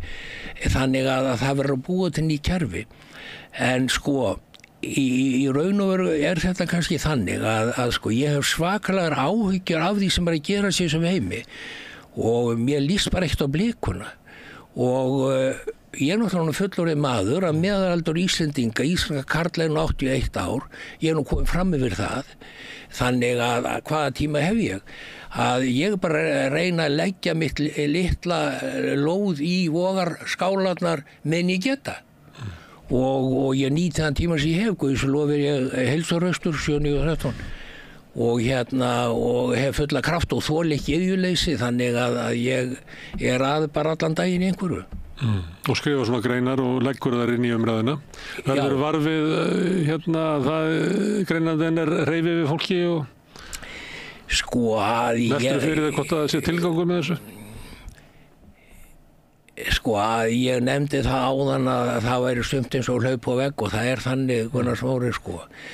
Ég skal segja hvað þetta að hver og einn maður lifir í ákveðnu umhverfi og hann svona skilur það vel eða best og ég búin að búa það lengi ellendis og eiginlega allir sem ég þekki sem hafa búið ellendis þeir taka undir með mér að þeir skilja hvað að tala en þegar ég að tala tiltekið mál við heimamenn sem hafa kannski farið í sólafrí til Tenerife eða eitthvað en aldrei sko lifað og hræst og upplifað önnur lönd, aðra menningu, annan hugsunrátt, aðra síðu, aðra venjur að þá skilja þér eitthvað að tala þeir nenni allir hlust á það sko oft þannig að eitthvað þokast þetta nú og ég náttúrulega fenn og stundum út á veitingastað og annað og labba götur bæjarins og hitti þá menn sem ég hef aldrei séð og þeir ganga til mín og eru þá að þakka mér fyrir mín skrif en þannig að það nú einhver svona það eru einhverjar undirtektir en en ef maður vill reyna að gera eitthvað að þá náttúrulega reynir maður það, jável þó að horfurnar sé ekki góður, jável þó að gangi lítið ef að menn hafa kraft til að gera það. Ég er ekki að draga úr þér, ég er eiginlega að fá þig hingað, ég vonum að þú hvetir aðra til þess að taka þátt í að samfélagi okkar verður náttúrulega því betra því sem fleiri sem að taka þátt. Já, ég er sammála þessu, ég er að því Gunnar Smári og ég held nú að ýmislegt sem ég sé að reyna að gera hafi einhver áhrif og og dropinn hóla steini eins og við vitum en í öllu falli að þetta er svona óþægileg og erfið barátta út af aðalega því að menn eru bara ekki við tölum íslensku allir hér og allt það en bara bakgrunnur og upplifun og reynsla og þekking býr þar aðra íslensku heldur en þeir sem að koma úr öðru umhverju og öðrum heimi. Þannig að maður er eitthvað að tala saman svona já. En útlendingandi sem hafa upplifað svip og ég að þeir eru eiginlega allir á mínu máli eða allir sem ég þekki eða verð var við. Þú talar svona andstöðu og svona að hér séu svona einhverjar klíkur, einhver stjórnmálaflokkar. Svakalega klíkur maður, það versta bara sem gerist. Heldur að Ísland sé verið farið af svona klíkum heldur en flest önnur samfélag? Já, auðvitað er alltaf hagsmunatengsl milli manna. En það auðvitað smæðin og fámenni hér býður þessu heim. Ég er ekki að segja Íslendingur sé eitthvað verri en aðrir af því að það er meiri klíkuskapur. Heldur eru það aðstæðurnar sem skapa þetta. Frændsemi, menn eru saman í skóla. Það er nánast, það eru gífurlega mikil tengsl milli manna í gegnum frændsemi og annað og önnur tengsl og hagsmunatengsl og svo bara myndaðir hagsmunaklíkur og verja sína hagsmuni og það er erfitt að hrófla við því mikið. En í slíku umhverfi þá er það oft þannig að það skiptir kannski engu máli hvað þú segir, heldur er það hver segir það. Þannig það er hlustað á suma sem eru þá inn í klíkunni og þeir sem eru utan þeirra það geta ekki marka á þeim að því að þeir skipta í klíkusamfélagi þá skiptir sá sem eru utangar sér engu máli. Nei, það er alveg rétt að ég hef nú deilt mikið á Bjarna Benediktsson. Ég hef deilt á Sigurð Inga líka þó það sé ágætis náungi. Ég hef átt gott tal við hann en okkur grindur nú mikið á í dýramálu og þó hann sé dýralæknir. Já, hann er dýralæknir en nú þetta er fínasti náungi mennta í Danmörku en hann hefur litla tilfinningu í dýrum og mitt samtal við hann snerist nú mikið hvalveiðar sem ég náttúrulega var algjörlega á móti en hann taldi bara í góðu lagi en já, þessar klíkur þær hafa tryggt sér tök og ítök og völd og þær vísa öllum utan að koma þetta á bug þannig að það er engin leið til að fella þær klíkur sem að Sjálfstæðisflokkurinn og Framsóknarflokkurinn hafa byggt upp myndað bara frá því 1944 eða frá því 1920, frá því 1918 nema með því að það komi nýjir flokkar með þá betri hugsun og betri skilning og tilfinningu fyrir jafnræði og lýðræði og öllu því sem við þurfum á að halda og hirði völdin ekki og verði fái ráðherrastólana til lengri tíma lágmark í 8 ár 12 ár þá er þetta að breyta þessu þá er þetta að losa klíkurnar og öll þeirra kerfi smám saman brjóta þetta upp og breyta þjóðfélaginu. Það er að bylta því. Já, það er bylting í þeim skilningi en náttúrulega ekki með valdi. Nei, en svo hefur svo sem verið. Við getum hort á síðustu 40 ár og sagt að það hefur verið gerð bylting á Íslandi. Já, það er þetta nota orð. Þannig að þú segist að þú sett á níræðisaldri. Já. Þín skynjun á samfélaginu, er hún ólík því núna í dag eða þegar þú varst kannski 40? Já, allt önnur. Hver er munurinn? Já, þá kemur bara aftur því sem ég var að nefna áðan að umhverfi skapa mann mikið og móta mann mikið. Að ég er náttúrulega kemingar 6 ára gamall eins og ég nefndi og bý hér, gengi í gagnfræðaskóla, menntaskólan Akureyri, byrja nú í háskólanum en var komið konu og börn og fór fljótlega í viðskiptin en ég náttúrulega lifið þá og hrærðist í þessu þjóðfélagi var í stutti Sjálfstæðisflokkinn og svona og mér fannst þetta bara allt ágætt hafði ekki verulega tilfinningu fyrir dýrum en ég var ekkert skárri bara en hinni sko með þessi mál. Og rakst Nesko þitt fyrirtæki bara? Já, ég rak Nesko, við vorum öflugir náttúrulega. Hljómflutningstæki og hvað fleira? Já, sjónvarpstæki, hljómflutningstæki og slíka hluti og vorum hér náttúrulega í fremstu línu.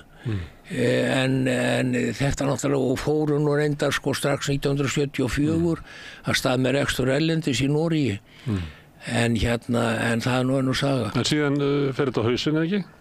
Jú, sko 1989 að við vorum konum með mikið erlenda rekstur. Við vorum að framleiða mikið í Japan aðalega þá og keyptum inn í japanskum jenum og vorum nú með fjármagn hér og náttúrulega íslenska krónan féll og skuldirnar margfölduðust og vextinni bættust þar ofan og þeir fóru nú alveg upp í 30% á þessu tímabili. Þannig að ég sá ekki nokkra leið út úr þessu og við fórum með Nesko í skipta meðferð 1989. Það voru búið að vera í gangi í 22 ár. Og hugsaði mér, ég ætla ekki að sólunda því sem eftir að minni blessuð ævi í þessum aðstæðum hér og þess vegna fór ég nú sko. Er það þetta áfall, getur við sagt, sem að breytir afstöðinni? Ekki það að maður sem er fertugur hugsar öðruvísi heldur en maður sem er á níræðisaldri? Nei, sko, auðvitað þetta áfall að það sko hefur setið í mér upp á það að gera hvað íslenskan krónan er mikil vandræðagripur og okkur vextirnir sem henni fylgja og þessi peningastjórn sem að er hér í höndum Íslendinga sko þetta náttúrulega áfall sem þá varð að situr í mér upp á þessa hlut að gera en svo fer ég til útlanda og eins og ég nefndi sko við áttum 3 syni, þeir voru allir orðnir fullorðnir fórum, voru allir erlendis við áttum þessa 4 hunda tókum þá út alla með okkur og bjuggum með þeim voru nú í húsi svona út á landi fyrir utan Hamborg og þar var mikið dýralíf og annað að maður fór að veita dýrun meira athygli og fylgjast með þeim okkar eigin hundum fyrst og fremst og maður sá bara að þetta voru ólíkir einstaklingar eins og við einn hundurinn var hræddur við þrumur annar ekki og alls konar svona ólík mál matarsmekkun ólík samt voru þetta bræður og faðir og sonur Veit kaus framsókn Nei, það var aldrei neitt með mínum fjölskyldu kostið framsókn en svo fer maður þarna út og ég náttúrulega fer þarna í allan umhverfi og líka mikið Asíu og annar staðar og heillast meðal annars sko af fræðikenningum og trúarbrögðum í Asíu, búddisma og fleiru að í mínum huga er Búdda allra mesta mannvera lífvera sem uppi verið á þessari jörð að skilningi og þroska og vitsmunum og Vitrar en Jesú Já, sko að kristna trúin, ég hef skrifað líka hana að hún sko alveg meingölluð og ég skal segja það út af því hverju sko að kristna trúin miðar allt við menn að náttúran ekki tekin inn í myndina, lífríki ekki tekin inn í myndina, dýrin ekki tekin inn í myndina, það ekki tekin inn í myndina annað en menn.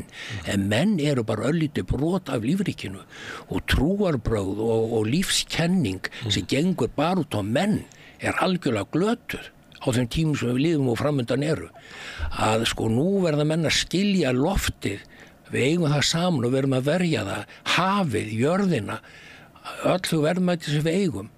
Að það til stofnanir sem fylgjast með því sko hver ágangur manna á auðlindir jarðar eru og þetta stofnanir sem vinnum að þann heim og þeir birta sínar niðurstöður árlega að sko núna í júlí var mannkyni búið að eyða öllu því sem jörðin framleiðir getur framleitt allt árið og ef við horfum bara á Evrópu að þá erum við að nota þrifsasunni meira en Evrópa framleiðir.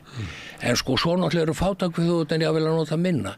En í öllu falli við erum að ofkera jörðina og trúarbrögð sem að ekki skilja auðvitað voru aðra kringustæður þessi trúarbrögð voru sköpuð en maður hefði ímyndað sér að ef þar hefði einhver guðir á bakvið að þá hefði hann átt að sjá fram í tíman og skilja það að þeir tímar myndu renna að það að verða jörðin og gróðurinn og lífríki og dýrin og allt eða klappið. Því við erum háð því með okkar eigin afkomu. Biblían byrjar nú á því að Guð gefur manninum jörðina og allt sem í henn Já. Og maðurinn nefnir öll dýrin. Þannig að þau eru til fyrir hann. Ég hef nú reynt að lesa þetta en sannleikurinn sá Gunnar Smári ger ekki mikið með það. Að sko auðvitað það góða í kristinni trú. Það boðskapurinn að menn séu góðir og brjóti ekki af sér og komið fram með aðreinstur og vilja komið sér fram með þá sjálf og annað, stel ekki og myrð ekki og allt þetta. Það auðvitað góður boðskapur og uppbyggilegur en margt náttúrulega bara sko út í hött í mínum huga. Nei, já, Jesú fór ekki vel með svínin, hann tók illan anda úr mönnum og setti svínin, hann þau hlupu fyrir björg síðan. Já, ég hef nú mist af því, Gunnar Smári en hérna. Já, en þú hefur sagt bara lífsafstæð þín hefur verið að breytast frá hún breytist á þessum tíma frá 1989-2016 í gegnum bara nýja upplifun, nýja reynslu, kynnast nýri menningu, nýjum trúarbrögðum, nýri menningu, nýju fólki, sjá hvernig það hugsar og talar, hvernig það greinir hlutinu, hvernig það skilur lífið og tilverun og margt annað. Stundu gerist það þannig að þú ert bara að vasast í samfélaginu og fullu þátttakandi í því. Nú er orðinn gamall maður, komin í nýræðsaldur og þú hefur lifað lengi og þú hefur svona, stundum kemur svona góð yfirsýn með aldrinum, ef við höldum svona sæmilegum sönsum, þá hefur við góða yfirsýn. Þegar þú ert að skrifa sem aldraður maður, upplifur það að síður tekið markaður að þú ert gamall? Ég hef stundum lent í þessu að menna, ég var nú eins í smá rítilegu Kára, og Kára Stefánsson, já, og við okkur lentum stundur saman svona á ritvellinum og þá var hann nú að reyna að gera lítið úr því hvað ég væri að það þétt ekki að taka mikið mark á mér að því ég væri nú svo gamall en hann er nú líka nú ekki langt undan, hann er fæddur 49, ég fæddur 42. Nei, en ég segi... Það er áskalegt að hatast í mönnum fyrir að vera gamlir af því að við eldust öll. Heyrðu, ég ætla að segja nú bara eina sögu, eitt dæmi sem að ég nefni stundum en Konrád Adenauer er eitt mesti stjórnbyggingur Evrópu á síðustu 50-100 árum, yfirburða gáfamaður, mikil vitsmun að vera, að hann var 73 ára þegar hann var kosinn kanslari Þýskalands. En hann var endurkjörinn þrisvar, ríkti í 16 ár, hann var 89 ára gamall þegar hann hætti sem kanslari og stóð sig alltaf bráðvel og gerði allt þannig að það var ljómandi. Nei, þannig að aldur er ekki sérstaklega ár og þetta eru ár, mælikvarð og aldur, en það er bara svo margt annað. Að líffræðilegur aldur getur allt annar heldur en aldurstalan, áratalan. Það er kannski getu. Ég er svolítið velta fyrir mér að þegar maður eldist, þannig að þú er búin að reyfa yfir 80 ár, búin að vera með meðvitund í meira en 80 ár. Það byggist náttúrulega upp eitthvað svona sín og eitthvað, stundum er að tala um að það sé meiri yfirsýn og svo er það líka þegar fólk eldist að þá er oft komið svona aðeins til hlé í lífinu og það gefur því svona frjálsari huga heldur sá sem er út á vellinum að atast. Þetta er nú alveg rétt sem hún segir við þetta síðasta. Að það er náttúrulega ekki spurning að ef að vitsmunir er í lagi og tilfinningarlífið í lagi þá er menn að læra hvern einasta dag sem ég lifa. Þannig ég er öðruvísi í dag en ég var í gær og í fyrradag og ég tala ekki fyrir ári síðan því ég les mikið, fylgist með, ég horfa á minnst 5 fréttir hverjum degi, bæði enskar, þýskar, norskar, íslenskar, amerískar og þannig ég er svakalega forvitin, þannig ég fylgist rosalega mikið við, vil vita nákvæmlega hvað er að gerast í Gaza, í Úkraínu og allt þetta og náttúrulega forsetakosningunum Bandaríkjunum eða þeim átökum. Þannig að ég læri eitthvað hverjum degi og svo lengi sem ég minnið í lagi og mann það sem ég læri, náttúrulega veit ég meira. Þannig að það er sjálfgefið. Og það veldur líka oft vandræðum vegna þess að þá kemur að þessu sem ég talaði um áðan, að menn tala ekki sama tungumálu, þessu og taka þó að tala íslensku eða ensku eða þýsku eða hvað sem það er. Þess að ég á mínum aldri með þá þekkingu og reynslu sem að þessi aldur gefur mér, ég get alltaf að tala við syni mína á nákvæmlega sömu nótum. að sko þeir náttúrulega eru þá 50, 60 og svona og hafa aðra lífsreynslu og skilji ekki alveg hvað ég að tala um. Þú voru að tala svona aðeins einfaldara mál eins og þú gerðir þegar þið voru 5 ára. Ég ekki mynd að meina þannig, þeir eru klára mörgum sviðum, þeir eru klára í viðskiptum og kaupsýslu og alls konar málum og að hafa hugsjónur og fleira en nei, að aldrum breytir manni. En þannig að Ég langar að spyrja meira aldurinn og afsaka það bara. Já, alltaf. Því að manni finnst það stundum svona að því að samfélagið okkar bara stórt samtal og það skiptir máli að allir hafi helst að allir bara taki þátt í því og okkur ber skylda til þess að taka þátt í því, þannig getum við byggt upp heilbrigðasta samfélagið. En það svona ákveðin tilhneiging á því að reyna að ýta eldra fólki út Já, ekki hjá mér. Stundum finnst manni að sé bara fólk sem milli 40 og 50 sem ætlar að halda bara upp í öllu samtalinu. Og það oft fólk sem svona uppteknar af svona tæknilegum lausnum og stundum finnst manni að vanta í það svona einhverja dýpri svona andlegan botn og svona sem að myndu bæta samtalið aðeins að það verður oft svona einheft og leiðilegt samtalið af því að það eiginlega bara samskonar fólk sem heldur í uppi.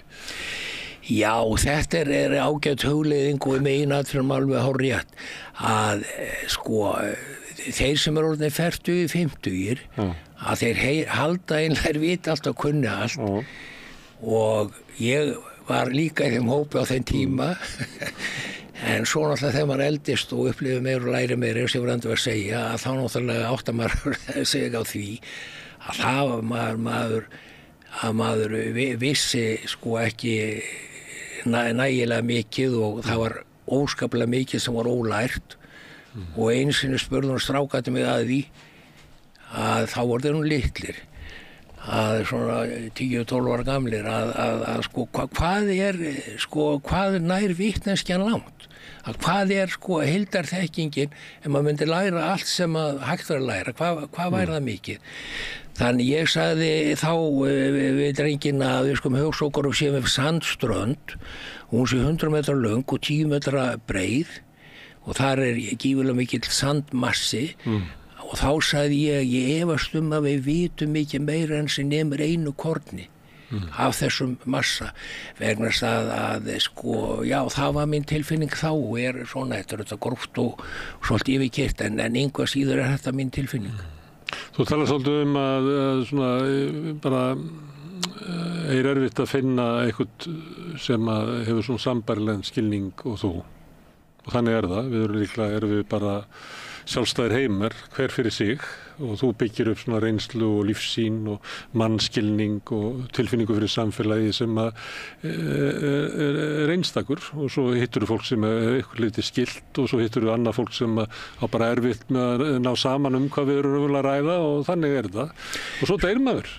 Já, það nú syndin við þetta og það nú spurning sem ég oft lagt fyrir sjálfa mig til hvers, ef það einhver tilgangur með lífinu til hvers maður að safna allir þessari vitnesku, þekkingu, reynslu, tilfinningalífi af því að tilfinningalífið náttúrulega feikjalega þýðinga mikið líka að það hefur feikjalega mikil áhrif á hugsunum og það sem maður gerir og segir en til hvers maður að safna þessu og þá náttúrulega vaknar spurningin hverfur þetta með döðanum eða lifir þetta eitthvað áfram og ég náttúrulega ekki svara því þessari stundu en ég reyndar einstiltur á það að menn andinn lifi áfram ég sannfærður það og ég getur sagt það kanni að ég svo sannfærður það að ég fór til manna í Þýskalandi sem eru sérfræðingar í því að dáleiða menn og segja þá við mann að ég get flutti yfir í fyrra líf og ég lét gera þetta við mig og fór vist yfir í annað líf sem að reyndar var þá mannvera sem fættist árið 1000 og dó 1066 en ég fer nú ekki nánar út í það en það var mjög merkileg reynsla og ég sagði nú í dáleiðanda stóði 3 tíma þessi dáleiðsla að ég sagði við hann þetta ekki bara eitthvað helvítis rugl ef maður ekki bara ímynda sér þetta all einhvern veginn þegar þú leiðir mann svona áfram með spurningum og öðru sagði við dáleiðanum og hann sagði jú það getur verið nokkuð til í því en að það eitt sem að lífur ekki og það tilfinningalífið og þú grést 4-5 sinnum á þessu verðalagi sem ég settið í. Þú getur grátið við bíómynd þar sem einhver allt önnur persóna sem að gangi gegnum hafn. Já, en nei, en sko, hann var að segja þetta upp á það í Gergunar Smára, hann sagði sko að hugurungi getur vilt fyrir þér, að þú getur ímyndar eitthvað sem aldrei hefur gerst og ímyndar að það hafi gerst, en tilfinningin lígur aldrei að þér og vegna svo komstu svo mikið uppnám í þessari dáleiðslu ferð, þá tel ég að hún hafi rétt. En úr því ég segi þetta, þá getur reyndar nefnt annað, því það mjög merkilegt að ég var reyndar að skrifa greinin á það líka. En það maður sem heitir Habe Kerkeling, sjónvarpsmaður í Þýskalandi, og hann var svona eins og Ómar Ragnarsson, svona léttur og kátur og fjörugur, góður fréttamaður og var mjög vinsæll í Þýskalandi og eins og var hann í einhverju máli með félagur sínu, þeir voru eitthvað svona skemmta sér að annað og þá segir einhver, heyrðu, ef ekki láta dálega okkur og veit hvað vorum fyrir að lífi.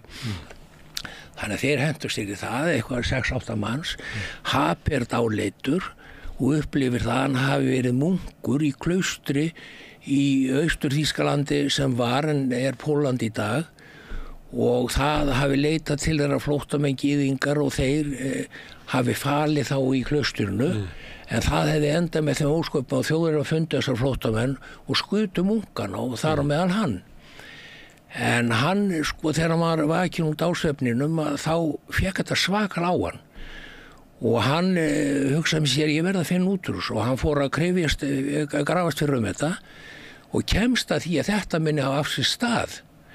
Þannig hann fer á þennan stað og þetta klaustur var nú þá rústir orðið en einhvern veginn talda sig að fengið staðfestingu á því að þetta gæti hafa gerst.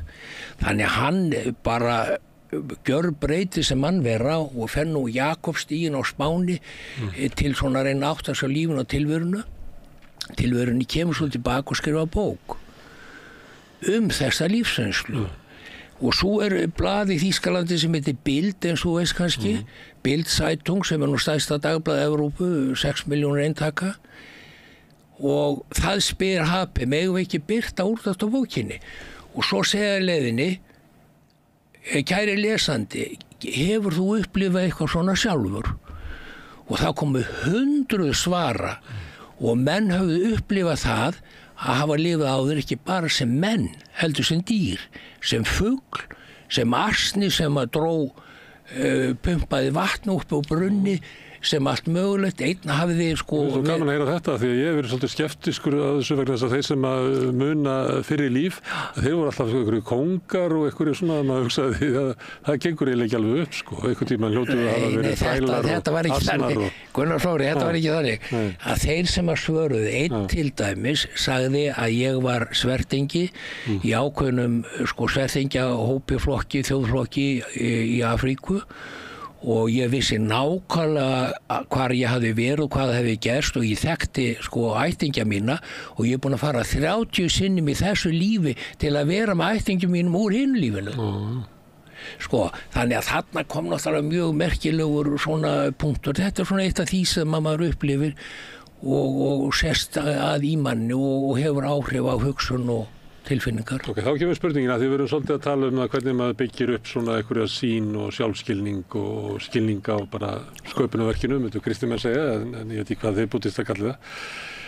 Þegar þá deyrið, sem verður vonandi sem senast, verður langt í það, og svo fæðist aftur. Hvaða vitundinni frá því þessu lífi?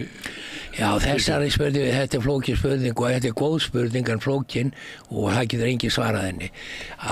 Mér vitanlega getur engin svarað henni en sko að nú sko kemur svona svolítið annað inn í þetta.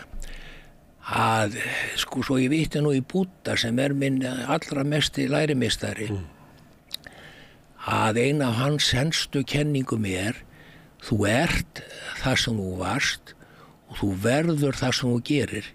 Með öðrum orðum hann sagði, þú ert í dag það sem þú varst, það sem þú hugsaðir, sagðir og gerðir í fortíðinni, það grundvöllun fyrir því hvað þú ert í dag og þú verður það sem þú gerir, það mun líka gilda framtíðina, það sem þú hugsa segir og gerir mun skapa þína framtíð, leggja grundvöllunni. Breytni þín. Já, breytni núna, ræður í hvað verður. Já, ef þú breytir illt þá verður eitthvað. Já, þá færðu það. Sko að þetta... Þeim allt sé jafnt gott, það sé bara jafnt gott að fæða sem kakkalakki eins og prins.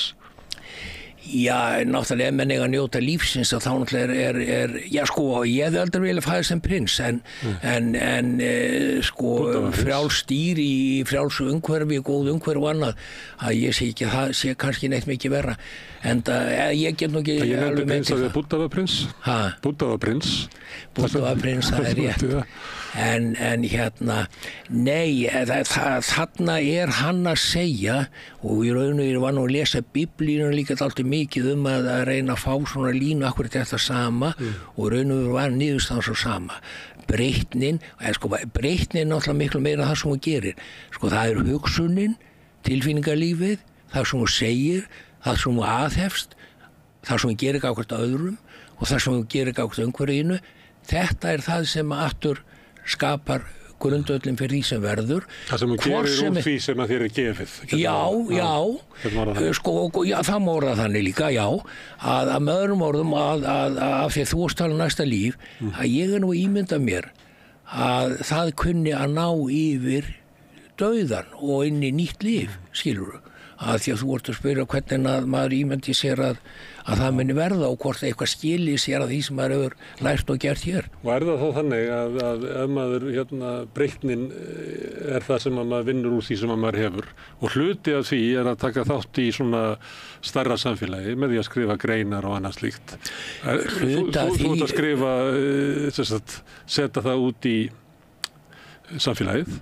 Þú ert ekki tilgangurinn ekki endilega það að sannfæra alla sem að lesa eða?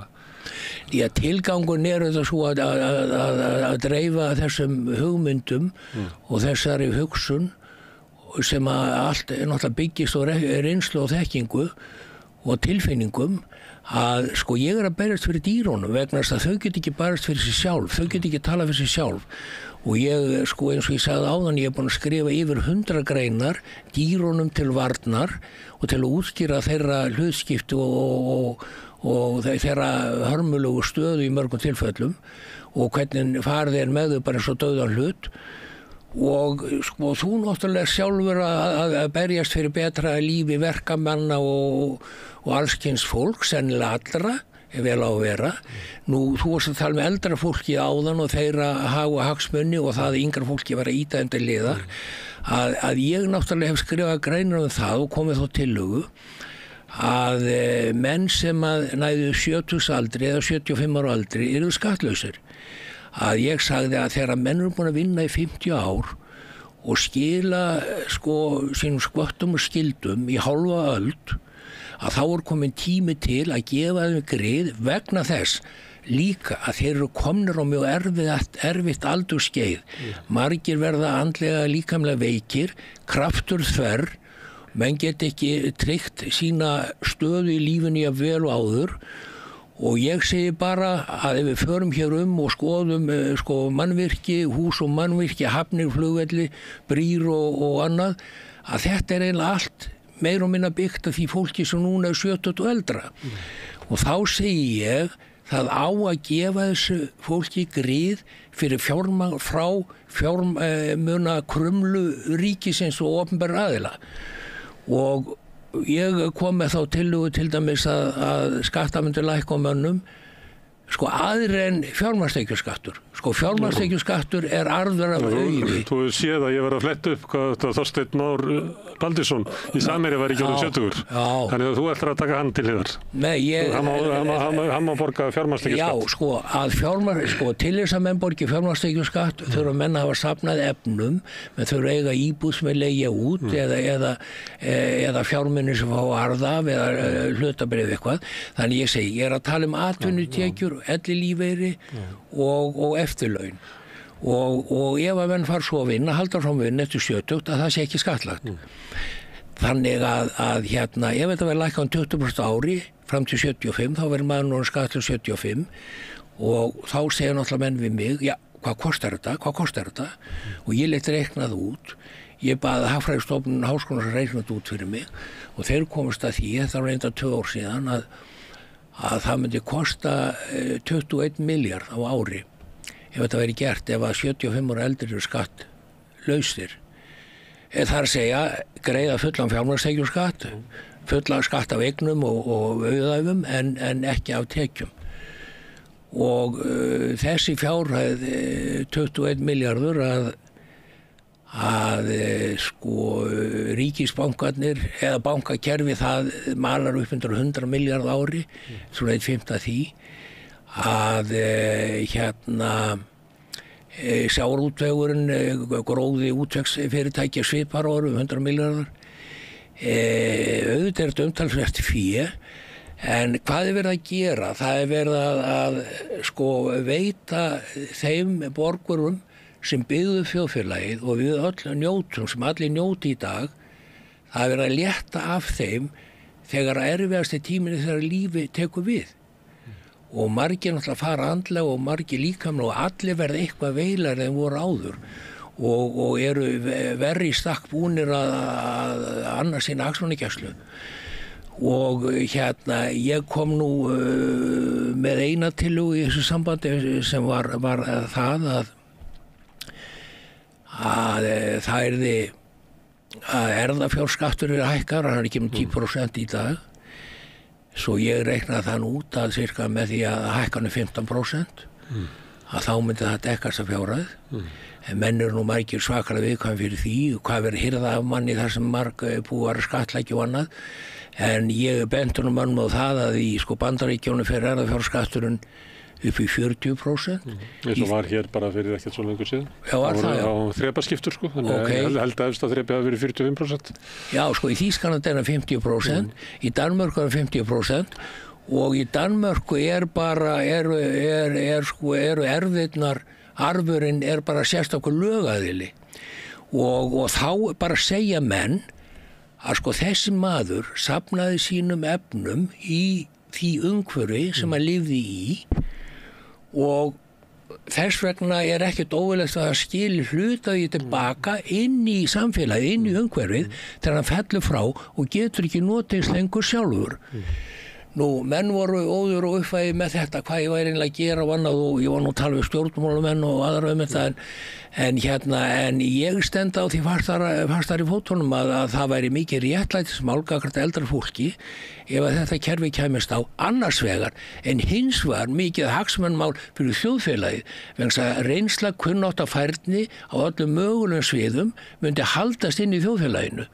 Og sko þeir sem að eru færastir hér í landinu í elli málum og stöðu sko heilbrigðisstöðu eldri borgara segja að það mætti spara milljarða ef að vera hægt að ná upp hærra heilbrigðisstigi hjá eldri borgurum og halda þeim meira gangandi með andlega og líkamlega þannig að þetta geti verið bara sko þjóðhagsmál líka. Með kerfi sem er núna sem eiginlega dregur úr virkni. Já, bara að ef menn fari að vinna, ef að menn eru með ellilífeyri eða og eftirlaun og fara svo að vinna, það bara fer allt í skatta, launin.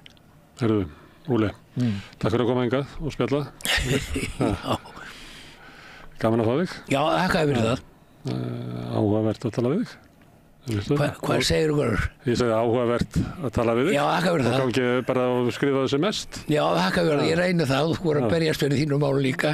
Þetta er best að getu og þú ert heldur ekki að gefast upp. Þú ert reyndar ekki mjög gamall en ég eldist.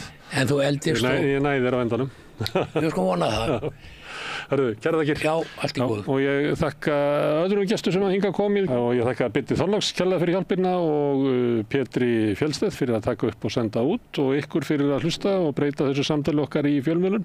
Minni á eins og ég ger alltaf að þið geti hjálpað okkur að byggja upp dreifikerfið með því að benda vinum og vandamönnum á efni á samstöðunum sem ykkur líkar. Þannig hefur samstöðun byggst upp af góðri afspurn. Þið getið sagt frá því að það má finna efnið okkar á Facebook, á YouTube, á öllum hlaðursveitum, í útvarpinu 89,1 á FM á Stórhöfuðborgarsvæðinu og það má sækja þær útvarpssendingar líka á spilarann, spilarinn.is á netinu og spilarinn líka app sem má hlaða niður í símann og hlusta á samstöðun á alla íslenskar útvarpsstöðvar hvað sem er í heiminum, það sem er net. Við erum komin í sjónvarpið til þeirra sem að fá sjónvarpið sitt frá símanum, þar er við númer 5 á fjarstýringunni. Kannski mun önnur fjarskiptafyrirtæki bjóða sínum viðskiptavinum upp á efni frá samstöðunni 24 tíma sólarhring, 7 daga í vikunnar, allan ársins samfélagsumræðu við þetta rauða borð og í öðrum þáttum samstöðunar. Samstöðin hefur verið byggð upp af þeim hlustundum og áhorfendum sem hafa gesta áskrifundur. Þið getið slegist í þann hóp með því að fara inn á samstöðu.is, þar er hnappur sem aðstöður áskrift og skráðu ykkur fyrir 2.500 krónur sem grunn áskriftin. Þið megi borga meira ef þið viljið og því sem að kjósið getur látið áskriftin að reyna sér félagsgjöldin í Alþýðufélagið og það er Alþýðufélagið sem á og rekur samstöðuna. Þetta er fjölmiðill í eigu áhorfenda, áheyrenda og lesenda. En ég segi þetta gott í kvöld. Við verðum aftur með rauða borðið á morgun klukkan 8. Sjáumst á og góða nótt. Segðu það á Samstöðinni. Samstöðin er í eigu hlustenda, áhorfenda og lesenda. Sláist í hópinn og gerist áskrift.